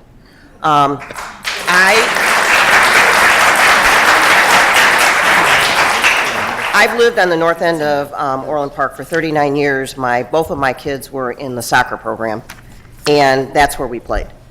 Those fields are fantastic for soccer when they're not flooded. And I know with the new drainage that we're putting in over there, hopefully those issues will be taken care of. But as Trustee Carroll said, the parking situation alone is an absolute nightmare, and it's just not appropriate. As Trustee Carroll also mentioned, until I sat at the committee meeting here for the last half hour 2 weeks ago, when we were hearing about how they were being moved over to Schuessler. I was under the impression, there again, you never should assume anything, that this was just a temporary thing. I go to find out that this was going to be the permanent home for the football team. So that just was, I don't know, lack of communication somewhere along the line. So I, as Trustee Calandrello said, I totally agree with what he's recommending. I think there's got to be a better option. If we had to move them because of the safety issues, my option would be Centennial. It meets, parking requirements, the permanent concession stand, the permanent bathrooms. But I do think that this is just a knee-jerk reaction to something that I don't think was planned out as well as it should have been. I think it's phenomenal that all the organizations are supporting one another in this movement. One of the comments that was made by Chris said that, they provide the programs at no cost to the village. Well, it does cost the village a lot to maintain those fields and have the fields, so. But the other thing is, and that's when Gary Couch came up here, one of our questions was, how much did staff anticipate the cost to Schuessler Park to meet the needs of the pioneers to move there? I'm sure it wasn't $1,000. Ballpark, we're roughly around 30,000 right now. So we wanted to spend $30,000 to make a field that nobody's happy with, that they don't belong over there, when that $30,000 could go into a better improvement of a field somewhere once we figure out where we're going to do it.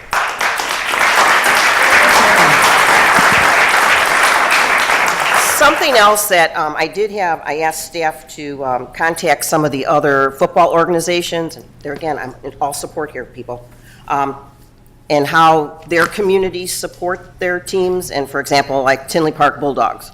I know they run their fields, they own their fields, Payless, New Lenox, and the village and the park, they have park districts, so they don't pay for their fields, they don't pay for the maintenance and stuff like that. So I think, especially under our budget constraints that we're coming up with, and I did email this comment back to an Andrea who emailed me.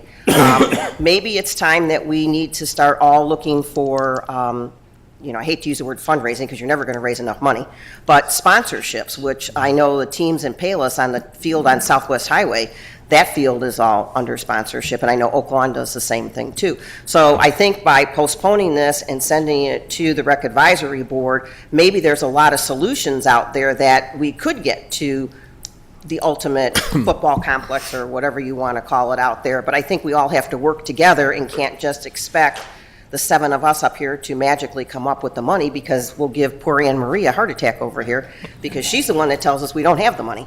So I am in total support of Trustee Calandrello, and I totally agree that Schuessler is not a solution.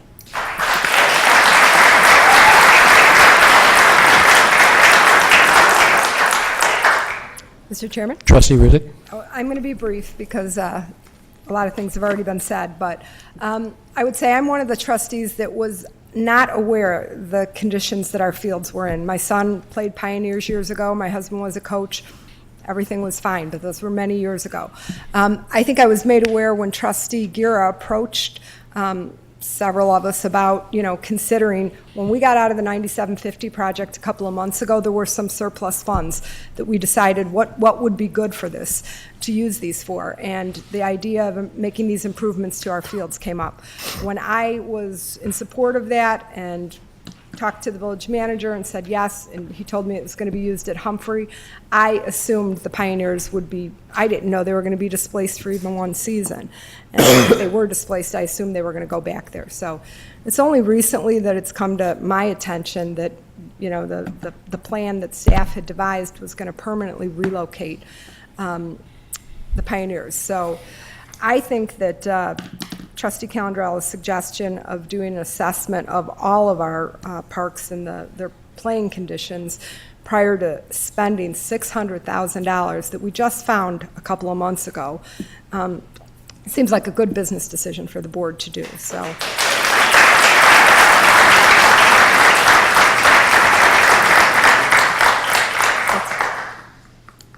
Trustee Dodge? Yeah, just a couple of comments. So, as everyone's alluded to, I think it's pretty clear Schuessler's not acceptable, fields are pretty bad, and don't move the Pioneers, right? Did I get that summary right? Okay.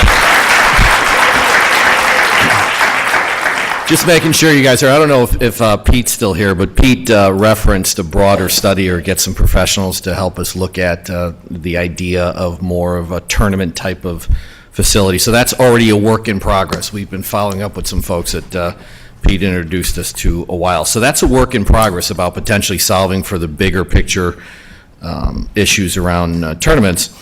But, you know, so one, Shusher's not my favorite park, right? Just so you know. But one of the things I want to make sure that I understand during the process is as we started talking about this, right, and we kind of started putting options out there, and it's kind of going back and forth. This is actually sort of relatively normal in terms of making a big decision with some back and forth, right? So, which is that Centennial was ruled out earlier, right, early in the process. So I think that's what kind of got us looking at an alternative like Schussler, whereas I think we've now sort of maybe talked it to death. It's not a great option. So you'd have to be head buried in the sand not to recognize at some point we're going to go through as a community a period of disruption to get to something better. So if you've heard, every single one of this board, and we started on this process some time back, and Pat took the lead, we're all in to make the improvements. We're all in to try and, you can't say earmark anymore, that's a dirty word, but kind of keep an eye on those dollars to do this. But now the question I have for everyone is, okay, what's the greatest good for the greatest number, comma, how much is going to cost? You heard some of the discussions we had earlier.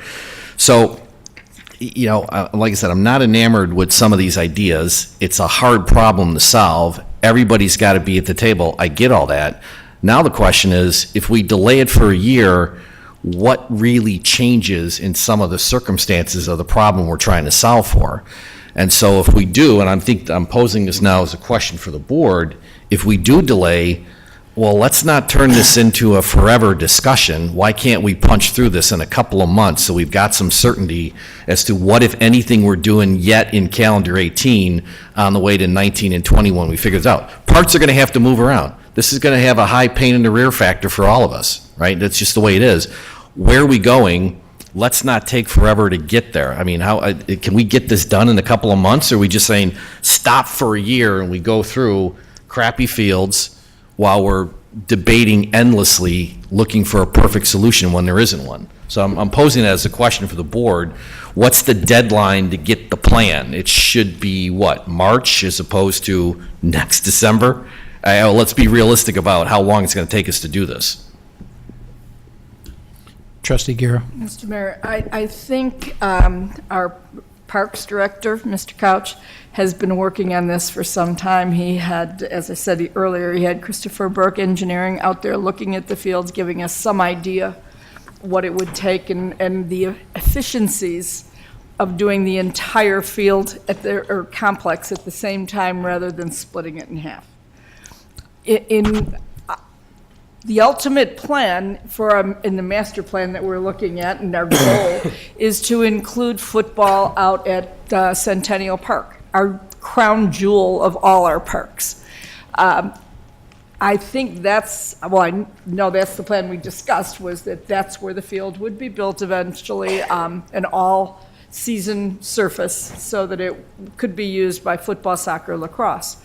That's the plan. So maybe instead of Schussler Park, we should be considering Centennial Park, where you have the full washrooms. You have fields. Can you be next to each other? Probably not. Is that really? I mean, if you're going to put a list of pros and cons, Centennial was dismissed because of that one factor. Is that factor that important to dismiss Centennial? You have parking, you have concession possibly. Our concessionaire is a local businessman. If he knew football was going to be there, I'm sure he would be more than willing to open up for you. Washrooms, Mayor?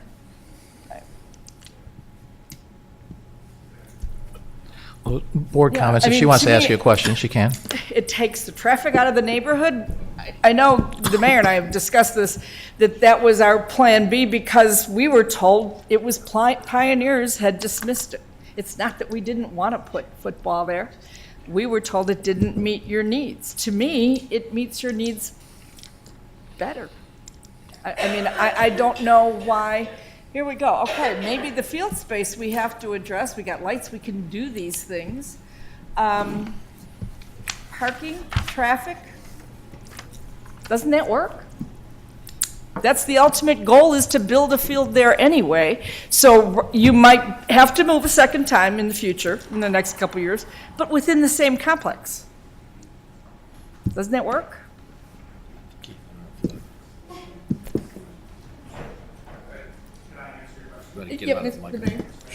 Come up to the microphone. So everyone understands I'm not on the Pioneers board at all. I'm the community guy that I've already said that earlier. I completely understand your concern. You know, what you're saying is where are they going to go inside Centennial? And there's those soccer fields there right now. They're trying to put them on. So the soccer program then is going to be displaced. I still think Wait a minute, you're representing baseball or football? What? Maybe it should be Mr. Stefanos responding. But what I'm saying is that, you know, you're talking about displacing the soccer program outside of there, because we're all in this community together. My thought process is make Humphrey a football complex with some baseball fields, and then the problem is solved. But I think as a committee, we can all work together. And the thing, I think that's not going to answer today. We're going to go back and forth all night and the small things. I think we're all and I'll volunteer my time for that. Mr. Cusper is also on that, Mr. Stefanos, Mr. Verdoliak, you know, all the guys that run these non-for-profits, we're all volunteers, and we'd be happy to help, you know, the youth of the town. I mean, I don't want you to yell or anything, but, you know. Yeah, I think our issue is numbers. Yeah. We have But to I'm saying provide, is if the please, football we goes have there, to the provide soccer's for gone. the greatest number. Yeah. And we have 1,800 participants in softball, baseball. Okay, so here, so my All right, organization is bigger than all of them combined. That's, the facts are the facts, right? I have almost 2,000 kids that play for me. I have 200 coaches that I deal with on a daily basis. And at the end of the day, I mean, our organization is completely, and it's only growing. You know, I just started a travel soccer program. So and we are just about what's going to be best for all the community. And if we go John Humphrey, you know, I talked about this at the last meeting. I knew John Humphrey Jr. I mean, he was friends with my family. I was a little kid when he passed away. But when that field was built as a baseball complex originally, Centennial wasn't here. Right. So now that Centennial is here, that's the baseball complex. We should put money into that complex because that's falling apart a little bit, and make it a multi-purpose football, lacrosse, soccer complex, baseball fields inside that we can do that together. I'm telling you, I have plans in my own head. I mean, I've lived in Orland, like I said, my whole life. I lived across the street. I live right by, you know, St. Michael's. I'm honestly thinking, and I'm not running for political office. How big is your wallet? What? How big is your wallet? No, I'm kidding. We're just trying to lighten it up a little. Yeah, so. but at the end of the day, I mean, like, there is funding. You know, I know we always joke about people with, you know, funding. I mean, we're a 501c3. We're all in favor of that baseball field going in there for the special rec that young Mr. Stack's doing. I mean, we're all in for that because that's going to help the community. And you guys alluded to the fact that where the cheerleaders going to go, that's going to give them lights. They're not playing baseball in the middle of fall. It's a spring sport, right? So that's going to give the girls lights. You know, I mean, it might hurt the parking a little bit, but that's going to help the Pioneers program, you know, because that's only growing. And that's a program under attack that I'm not even on the board of. I mean, I'm just in here support of the kids. So, I mean, please, I'll answer any of your questions, you know. But like I said before, we have 2,000 kids, almost 2,000 kids that play in the program. And we are all about the kids, and I think you guys all are too. So I appreciate all you guys' time. Thank you for your comments. Are there any other board comments? Any other board comments? Okay, so I'll wrap up the board comments. So I'm sorry, I didn't build this up. I didn't bring this up on President Orland Park. Okay. Can I take 1 second for your time? Sure. Sorry about that. I didn't think I was going to have to come up and say anything. I was just here for support. My name is Mike Malik. I'm the president of Orland Knights. Centennial Park, we're all in favor of everything the Pioneers are fighting for. We use Humphrey for at least one home game a year. With that being said, Centennial is a great complex. We practice there every year. The problem I think you're going to have if you try putting all of us in one complex, especially with the amount of soccer that's going on, girls softball, adult softball, fall baseball with OIA, there's not going to be enough room. And that's just my opinion. We're, again, 100% of support of OIA and with the Pioneers. St. Mike's, everyone. We're all one big happy family and one big community. But that being said, I think there might be a concern with us and all of us being there. That might be a little too much. It gets this limited parking when everyone is there with softball, with soccer and everything going on. It's a little limited with parking. You put a person's organization in there, it's going to be really hard to park in there. So, excuse me, thank you. Thank you for your comments. Are there any other board comments? Okay, so I'll wrap up the board comments. I thank everyone for their comments, the board and all of the citizens that spoke. I do want to remind everyone why we're here. The Pioneers and all the other organizations have expressed for several years the horrible conditions at John Humphrey Complex. I mean, heck, 10, 12 years ago when we stopped playing with older kids on those fields because they just weren't in good condition. That was over a decade ago. This year, people went as far enough to say the fields are unsafe. The board did vote to include $600,000 to fix the John Humphrey Complex, unless we elect to remove it here in a few minutes. But fixing our fields, to Jim's point, creates a problem of where to relocate existing teams. Doesn't matter where we fix fields, we're going to have to do some of that. In the case of John Humphrey, it means football, it means baseball, it means softball. All of those things have to be moved. But that is also the first step with a long-term goal of expanding Centennial with additional field space for both for football, soccer, and lacrosse. So I've had kids play in the Pioneers. Heck, I played for the Pioneers.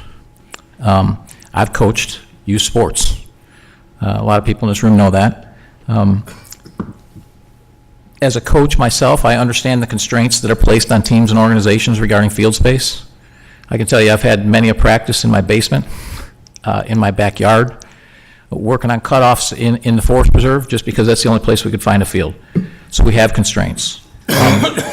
One of the concerns with not fixing Humphrey is that if we go to fix the fields in Centennial, we have no place to bring kids to, and now baseball's even more tightly constrained.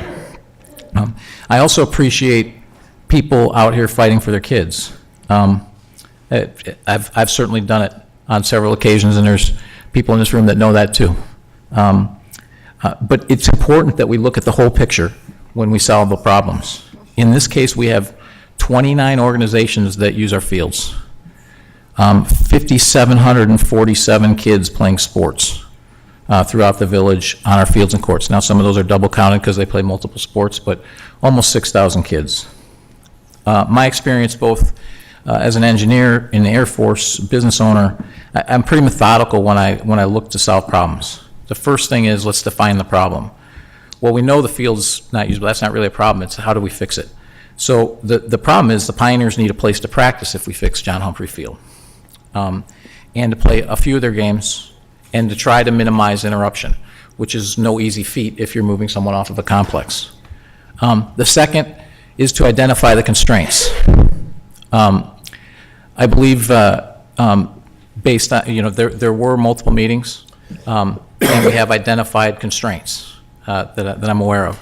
And those constraints are listed. So those are the constraints we're given. Once we have those constraints, we look at alternatives.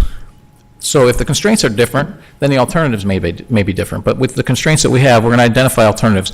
I think there have been several alternatives that we've identified over time, which includes Eagle Ridge 1 and 2, Centennial Park, half the field at John Humphrey.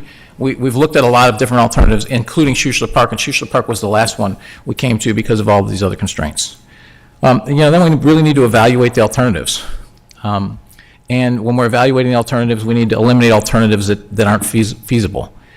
And some of those were eliminated for that reason. So there were some remaining alternatives. It seemed to staff, and this was before I was even involved, seemed to staff that Schuessler Park would meet the majority of the constraints that were given. Not to say it's not without its problems, but Humphrey's not perfect either. So it met the highest number of constraints. That doesn't mean that staff or myself are not happy with other potential options, but aside from Mr. Vidoliak, I don't think anyone else offered up any other potential solutions or gave alternatives. One I heard today even was moving cheerleading to inside, which I think is a great alternative. I think it's great that the trustees, starting with the committee meeting, got engaged in this, and they certainly were kept in the loop. because any communication that I had with the pioneers, they were CC'd on. So everyone was in the loop that this was going on. And it's great that people are coming up with alternative ideas. Clearly the pioneers don't like any of the alternatives, but yet still haven't heard any other suggestions, which I would love to hear. And as noted, we have voted to provide funds to fix John Humphrey. I try to look at things, with my business. There aren't problems, there are solutions. So I think there's solutions here. If the current ones, if these aren't the real constraints and we have other constraints, or other constraints are a bigger priority, then we can come up with alternative solutions. But given the constraints we have, it seemed like that was the best alternative. When I became involved, I learned about the meeting staff had, and I grilled them just like they've been grilled the last two meetings for, 2 hours, Joe? Yeah, yes. Essentially, these were the alternatives that they came up with after looking at this for a long time. The current suggestion is to kick the can down the road, and that's what's gotten us here. We've kicked the can down the road on our fields for decades, for a long time, and we haven't found the money to fix them. This board has finally stepped up to do that. So the questions I have is, kicking the can down the road is, what's going to change? Are we likely to have a decrease in the number of organizations or children playing? Probably not. Staff isn't going to uncover a new park that they don't already know about. So given the fact they've been neglected, we can't change the past. And I certainly promised, and the board's gone along with this, that we'd invest in our fields. We're here to institute policy and, if necessary, help staff solve problems. In this case, me personally, I reviewed what staff came up with, made a couple of additional suggestions, but didn't really make monster changes to that. When we solve the problems, we need to look at the long-term picture. I agree with that. And what is in the greatest good for the village as a whole, which is going to mean there's going to be some disruption. I agree that the remainder of the fields, a commission or combination of commissions would be helpful to coming up with a long-term plan. One of my suggestions as reviewing the commissions that I've come up with while looking at the Parks and Rec Department is that now that we have a grounds department and a Parks and Rec Department, I think we should actually split that commission and have two. One that focuses on our programming, which is Parks and Rec, and one that focuses on our grounds. This would be a really good thing for our grounds commission to look at. And I think since I would be appointing those commission members with advice and consent, I'd be looking for people who are engaged with other organizations so that we can have all their input. I think that's a great idea. The one thing, though, that's clear to me is there's one complex that currently is labeled as unsafe, and that's Humphrey.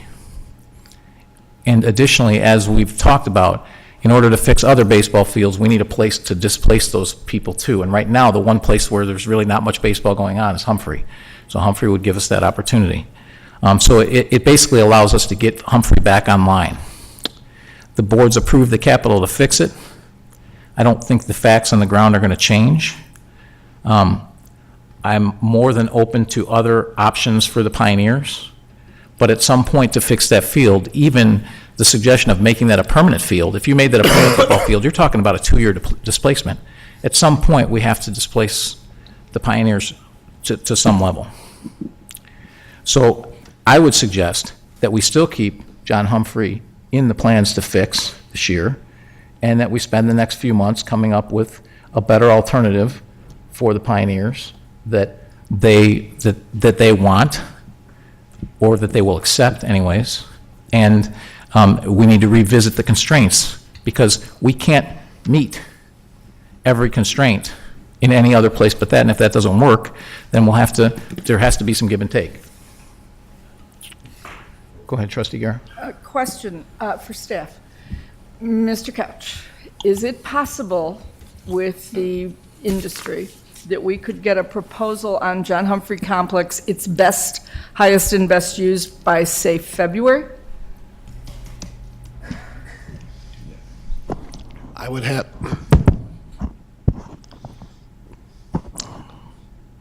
Yeah, I should be able to get you something by the end of February.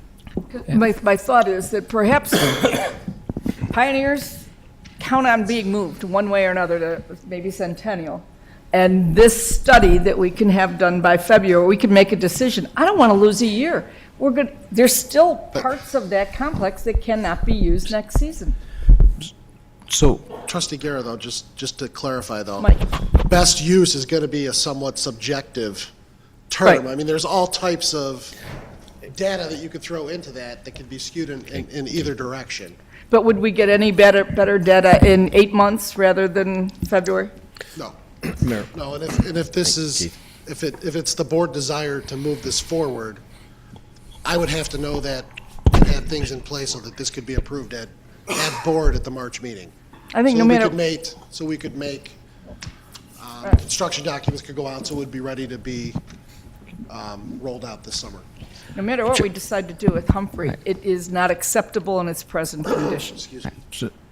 So if I could make a suggestion, what I would suggest is we'll jumpstart our commission process, if you don't mind, if the trustees don't mind, and we can create a grounds commission, and I'd be happy to appoint people to that, and their first task can be to look at this and look at where the best place to, where the best options are for the Pioneers, while we're also looking at the feasibility study for John Humphrey.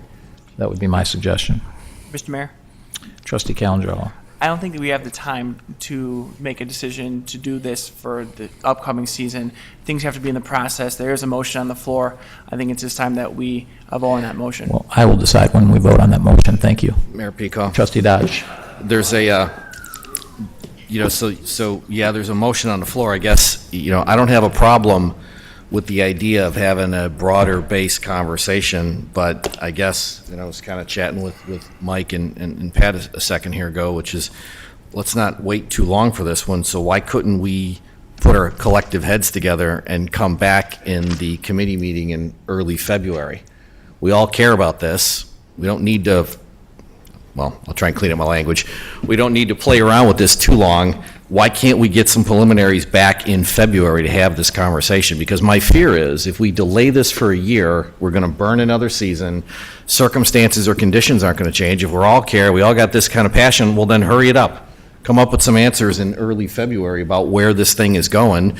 And then my request would be, if we need to modify this motion or tweak it, which should be, okay, everybody that gets involved in this, a new commission, current board members, rec advisory board, folks that are in the organizations, it's pretty simple. Greatest good, greatest number, minimize disruption to all of the programs because these are shared assets. Let's minimize the dollars and minimize the time, and then don't take too long to figure it out. There's no reason we can't have a preliminary answer back in February. So I guess I'm asking the board for a loose consensus. Can we at least commit to having a preliminary answer in February? Mr. Chairman. So I would suggest is, as I would entertain a motion to table this until we can send this back to committee to have that discussion and then bring it back to the board. Mr. Chairman? So I'll entertain a motion. Mr. Chairman? Yeah. Trustee Fenton. It keeps, down at that end, you keep bringing up that this was going to take a year. Did I miss something in the motion where it said it was going to take a year to do the motion? No. What was said was basically, let's table it, which I think if we table it and we take forever and we don't put a deadline on ourselves, this will meander into a year. We are government. Well, Or postpone that's it true, to, but we could postpone it to a date certain.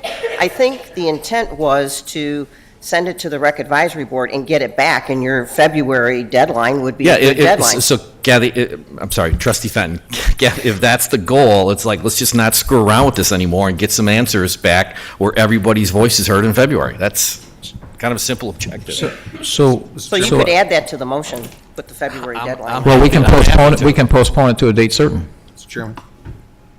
There's a motion. Trustee Carroll. My only concern is if we want to send it to a commission, we already have a rec advisory board. They've already been loosely consulted about the possibility that if this motion were to pass, that they might be asked to quickly get on task with this. The idea of appointing new commissions and commissioners, it's going to take way too long.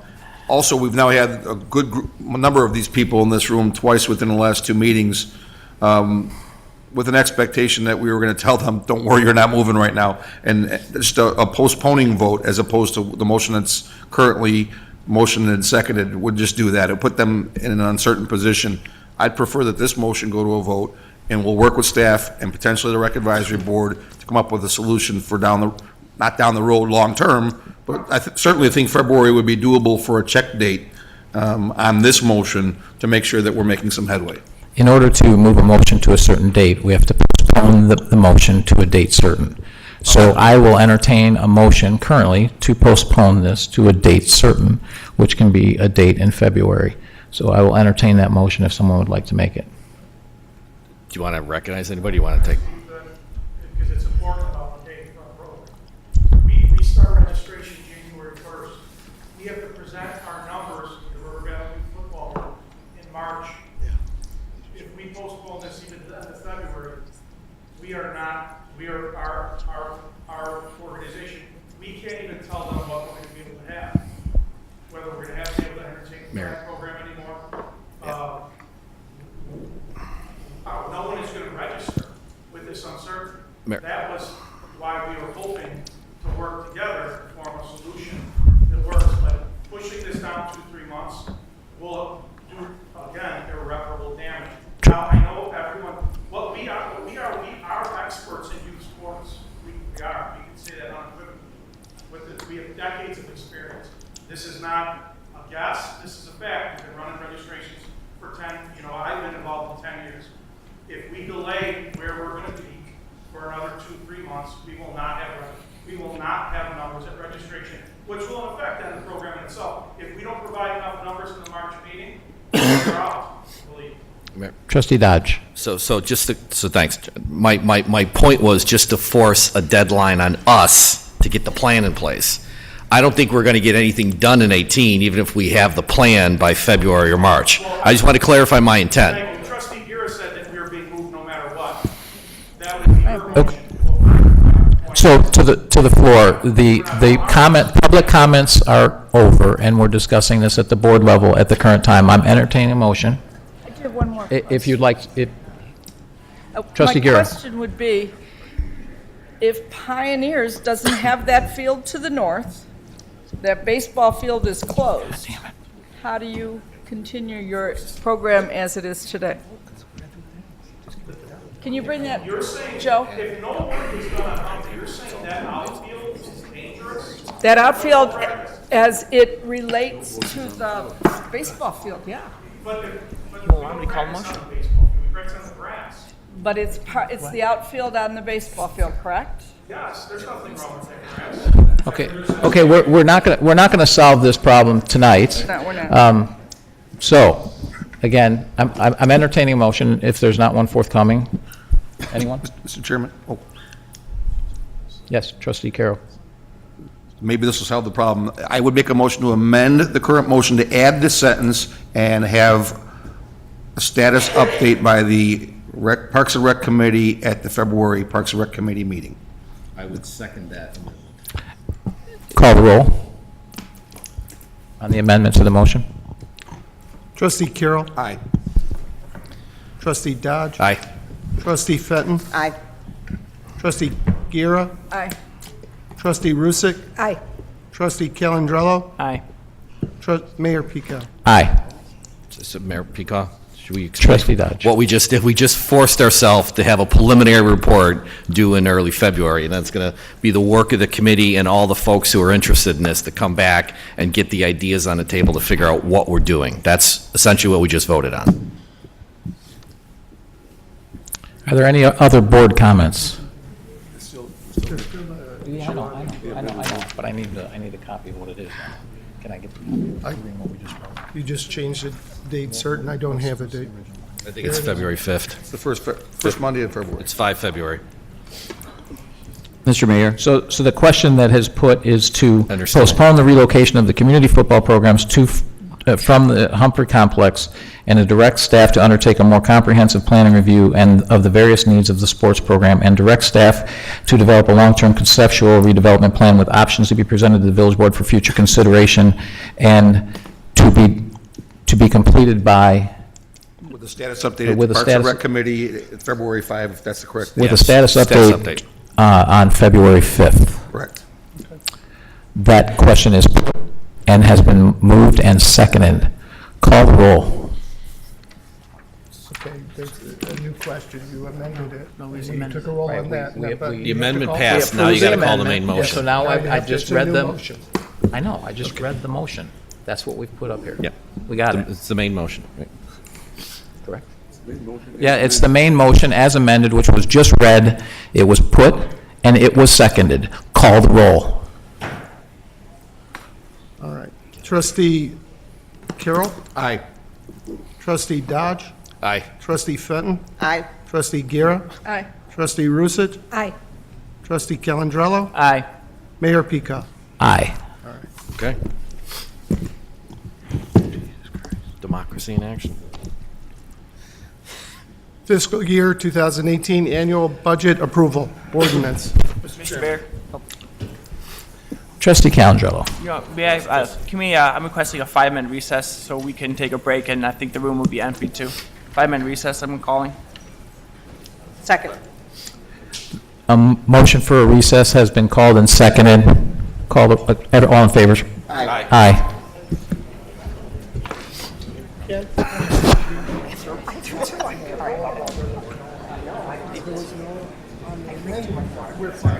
Joe?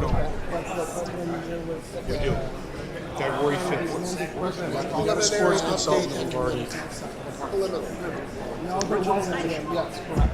There was a motion to amend it. That's true. Approved it. And then they went back to the it's amended. So there didn't need to be He's already working on that. The Eagles. It's a different question. It's a different question. It's amended. Motion. Right? Moved and seconded. Correct. Before it was voted, in terms of move to amendment. That amendment was voted. Yes. Moved and seconded. Yes. It passed.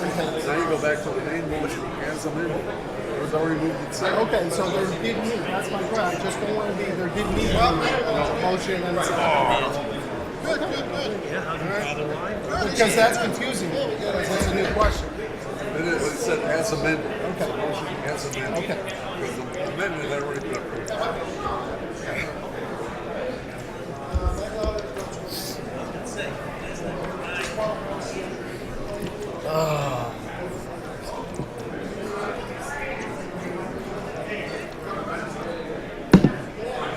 I don't think so.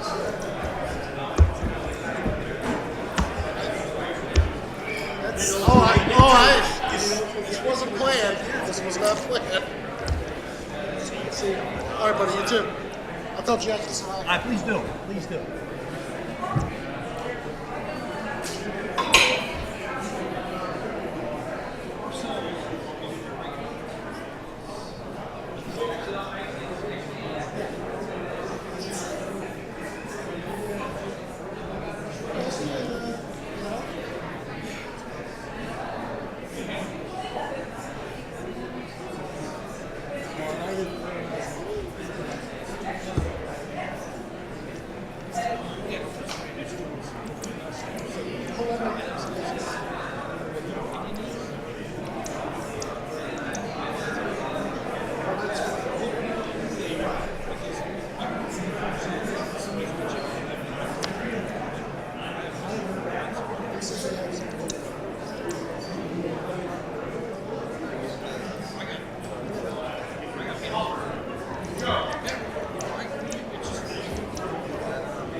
until it was this. And then it was amended to come back in February with the same thing, with the same question.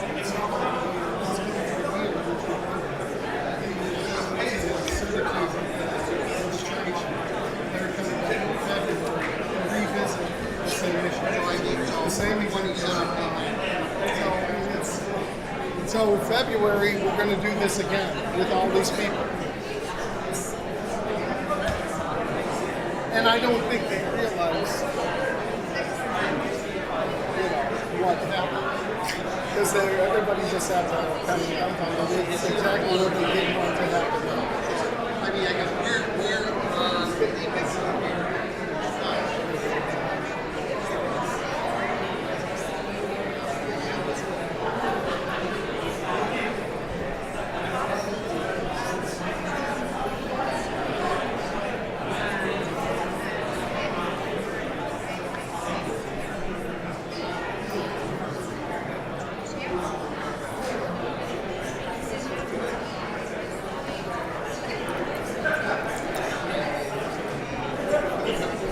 Oh, you're welcome. Is that...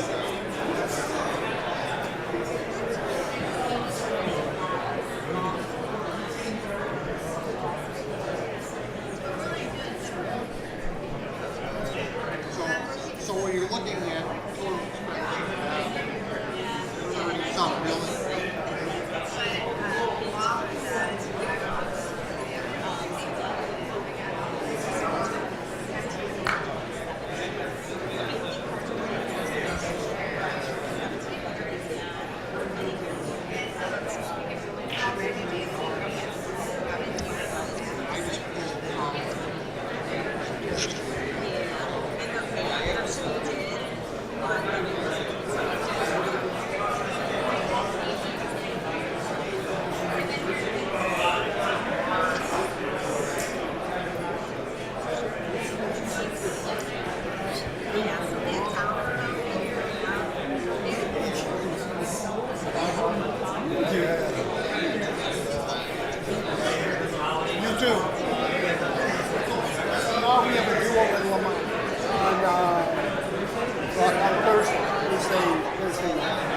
They got to do all the work.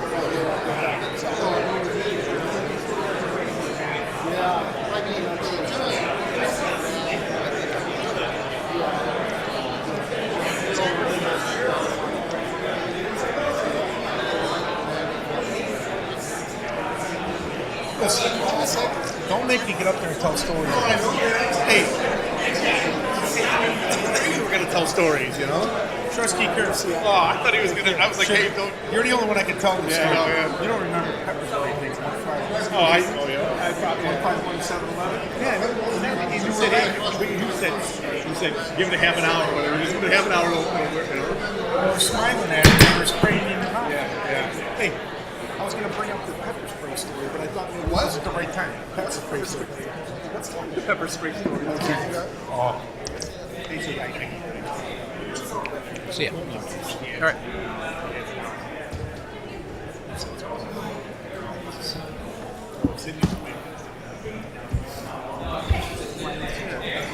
Well, it's always all right, take it easy. Call the meeting back to order. Call the roll. Trustee Fenton. Here. Trustee Dodge. Here. Trustee Guerra. Here. Trustee Rusick. Trustee Calandrello. Here. Trustee Carroll. Here. Mayor Pucall. Here.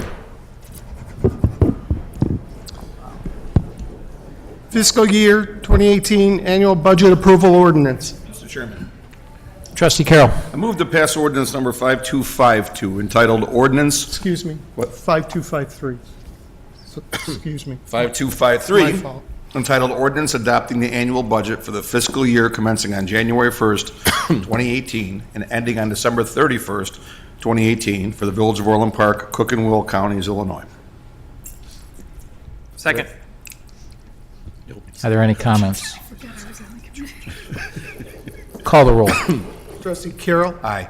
Trustee Calandrello. Aye. Trustee Fenton. Aye. Trustee Dodge. Aye. Trustee Guerra. Aye. Trustee Rusick. Aye. Mayor Pico. Aye. 2017 property tax levy ordinance. Mr. Chairman, Trustee Carroll. I move to pass ordinance number 5254, entitled an ordinance providing for the levying, assessment, and collection of taxes for the current fiscal year of the Village of Orland Park, Cook and Will Counties, Illinois. Second. Are there any questions or comments? Trustee Dodge. Just kind of echoing what I said earlier, we're going to have a hell of a lot of work to do in going forward, given what's going on. So we'll see. Any other comments or questions? Call the roll. Trustee Keller. Aye. Trustee Gira. Aye. Trustee Fenton. Aye. Trustee Dodge. Aye. Trustee Rusick. Aye. Trustee Calandrello. Aye. Mayor Pico. Aye.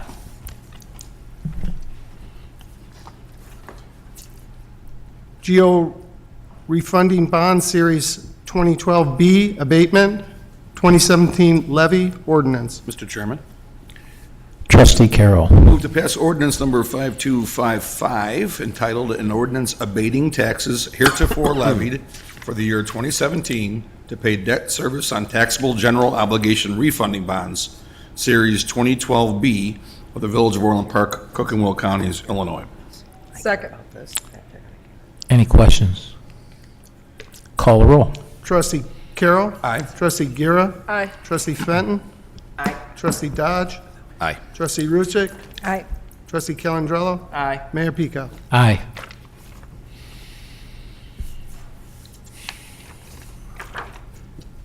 Geo refunding bond series 2013A abatement, 2017 levy ordinance. Mr. Chairman, Trustee Carroll. I move to pass ordinance number 5256, entitled an ordinance abating taxes heretofore levied for the year 2017 to pay debt service on taxable general obligation refunding bonds, Series 2013A of the Village of Orland Park, Cook and Will Counties. Second. Any comments? Call the roll. Trustee Carroll. Aye. Trustee Gira. Aye. Trustee Fenton. Aye. Trustee Dodge. Aye. Trustee Rusick. Aye. Trustee Calandrello. Aye. Mayor Pico. Aye.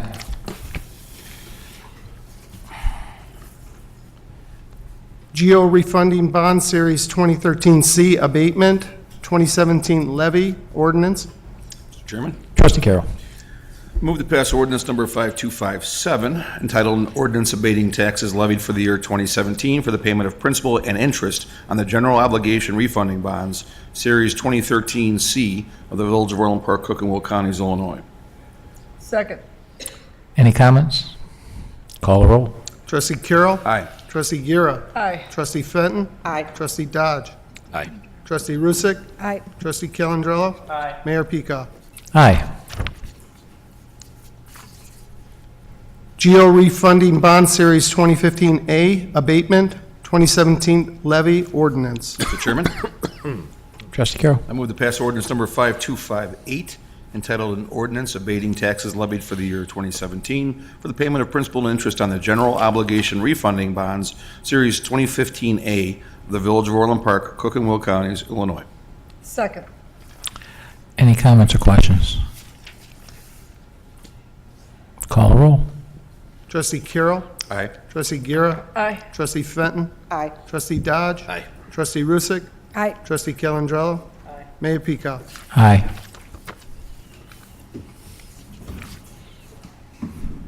Geo refunding bond series 2016 abatement to 2017 levy ordinance. Mr. Chairman, Trustee Carroll. finally, I move to pass ordinance number 5259, entitled an ordinance abating taxes levied for the year 2017 for the payment of principal and interest on the general obligation refunding bonds, Series 2016 of the Village of Orland Park, Cook and Will Counties, Illinois.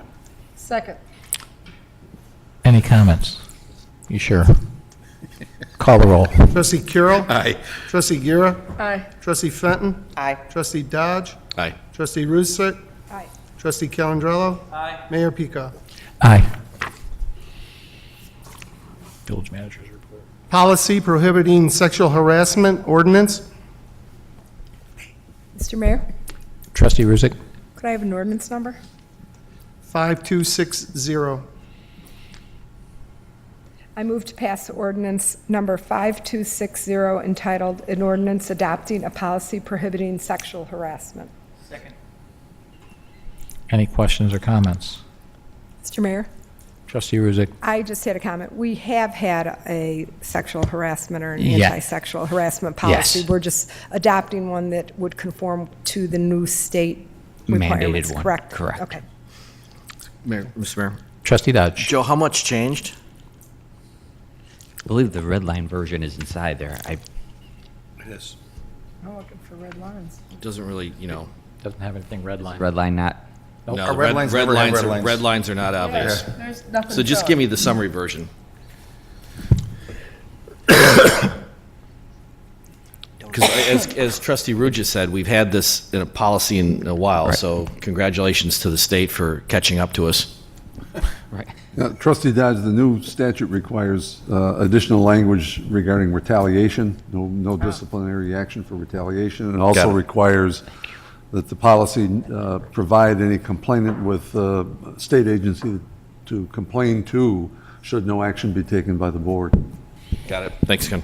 And Trustee Guerra. it appears to have added information regarding a new concept, sexting. So Yes, that is one of the. apparently that would be red line. We have to have you say that in public. I'm sorry. How was that spelled? Any other questions or comments? How's that going to sound in the video recording, Pat? Oh, gee. No, it's okay. I'm reading text. So are there Like any I other said, we've had questions the or policy. comments? This is a tweak, courtesy of the state. Brilliant. Anything down there? Okay. Call the roll. Trustee Rusick. Aye. Trustee Calandrello. Aye. Trustee Fenton. Aye. Trustee Dodge. Aye. Trustee Guerra. Aye. Trustee Carroll. Aye. Mayor Peacock. Aye. So board comments, Trustee Fenton. I just want to remind everybody that we do have a pothole hotline, and that number for the press to put out there for us is 403-5010. So if we ever do get cold weather, or if you even see potholes now, if you see the pothole, call it in so we can get it patched before it gets worse in the winter. And I would like to wish everyone a very Merry Christmas and a happy and healthy New Year. Trustee Calandrello. Just want to thank staff for the hard work on the budget. I look forward to, as Trustee Dodd said, there's going to be some challenges in the future and in the present with working with Parks and Rec to make sure that family services and things that make Orland Park great are going to be continued. So I look forward to working with them on that. And also on that, Merry Christmas and a Happy New Year, everyone. Trustee Ruzick. Thanks to staff and all the board members for the work on the budget this year. Despite all of our differences, and we've had some over the last several months, we did really work together on this budget, although it was a tough one. We passed again a flat levy, and we abated nearly $4 million in debt service payments, which is savings to our residents. So thanks, and Merry Christmas and Happy New Year to everyone. Trustee Guerra. I would like to remind everyone that Orland Park was named top 20 safest communities in Illinois, and that was based on 2014 and 2015 statistics. 2016 are even better. So if you're looking for a safe place to live and shop, we highly encourage it. So, there you go. And Merry Christmas to all. That's it. Trustee Carroll. I would also like to thank the Finance Department and staff for helping us with the budget process, especially Director Mampy, who was tasked with having to get me up to speed very quickly, considering it was our first meeting with me as chairman of the Finance Committee, having to understand some fairly deep concepts, and she was very helpful, so thank you for that. To staff, to my fellow board members, to members of the audience, to members of the media, Merry Christmas, Happy Holidays, Happy New Year, and we'll see you in January. Trustee Dodge. There you go. Just looking forward to, I think, Joe, it was your phrase, which is 2018 will be the year of execution. So we've put a lot of things. We put a lot of things into the budget, and there's a lot of things on the plate for you and staff to get done in 2018 because we're chasing those outcomes and those savings. So thank you and staff in advance. And to Carol's point, there's a lot going on there with a lot going on here with the discussions for the budget and the structural challenges, so happy about that. And then as everyone said, Merry Christmas if you celebrate it, Happy Holidays otherwise, and good luck to us all. Or may God bless us all. How did Tiny Tim end that? God bless us May all. God bless us all. Okay, Tiny. I'll keep my comments somewhat brief. As obviously, we're going to have, going forward, we're going to have some challenges with our revenue. As my dad's told me many times in my life, great timing. So I would like to thank Matt Creed. I got a couple of emails from him about some great work he's done over the last month to help out some residents. So that was very well received. Also, just a positive spin on our retail sales is the mall has told me that this holiday season they are up 3% year-to-date over last. So that's a good sign. Also, the police are doing a great job over there, as always, and as the new CrimeCast statistics showed, we still have the safest mall in the area. So, and when I say in the area, I mean in the Chicagoland area. So, and that's an independent group that does that studies that, I think, 1, 3, 5, and 10-mile radius from the mall. So that's a great thing. Also, kudos to everyone to what Trustee Ruzick said about our it's been a difficult 6 months or 7 months at times. However, we did get 2.2% taken out of next year's budget, and we worked together to make that happen. And that's just a start. As Joe said, next year's the year of execution, so we're holding that to you, or you could be executed when it's all said and done. And it's a little bit funny. Merry Christmas, pal. So with that, Merry Christmas. Thanks for the bundt cake as a gift. I really appreciate it. And Happy New Year to everybody. And we'll see you all in the middle of January. Mr. Chairman? Trustee Fenton. Motion to go into executive session for A, approval of minutes, B, appointment, employment, compensation, discipline, or performances, or dismissal of specific village employees, and C, setting a price for sale or lease of village property. Second. Call the roll. Trustee Fenton. Aye. Trustee Calandrello. Aye. Trustee Dodge. Aye. Trustee Guerra. Aye. Trustee Rusick. Aye. Trustee Carroll. Aye. Mayor Peacock. Aye.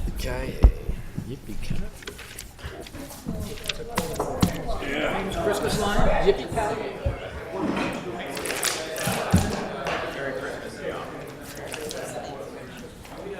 Yes. Have a good night, boss. Talk to you. No.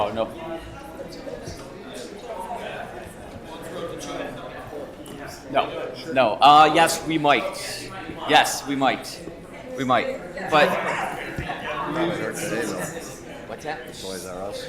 They're on the news again. No, what? They're down 15% in sales. So they're probably going to close 100 to 200 stores. It's easier in their bankruptcy to close than it is to stay. Yeah. But you know what? No, I do there. Yeah, we're one of the highest.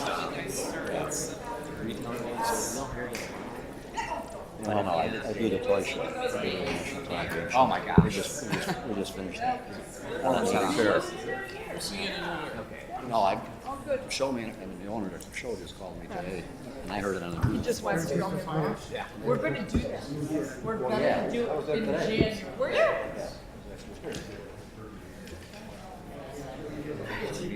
It's called Peace. It's building a tree negative. Sure.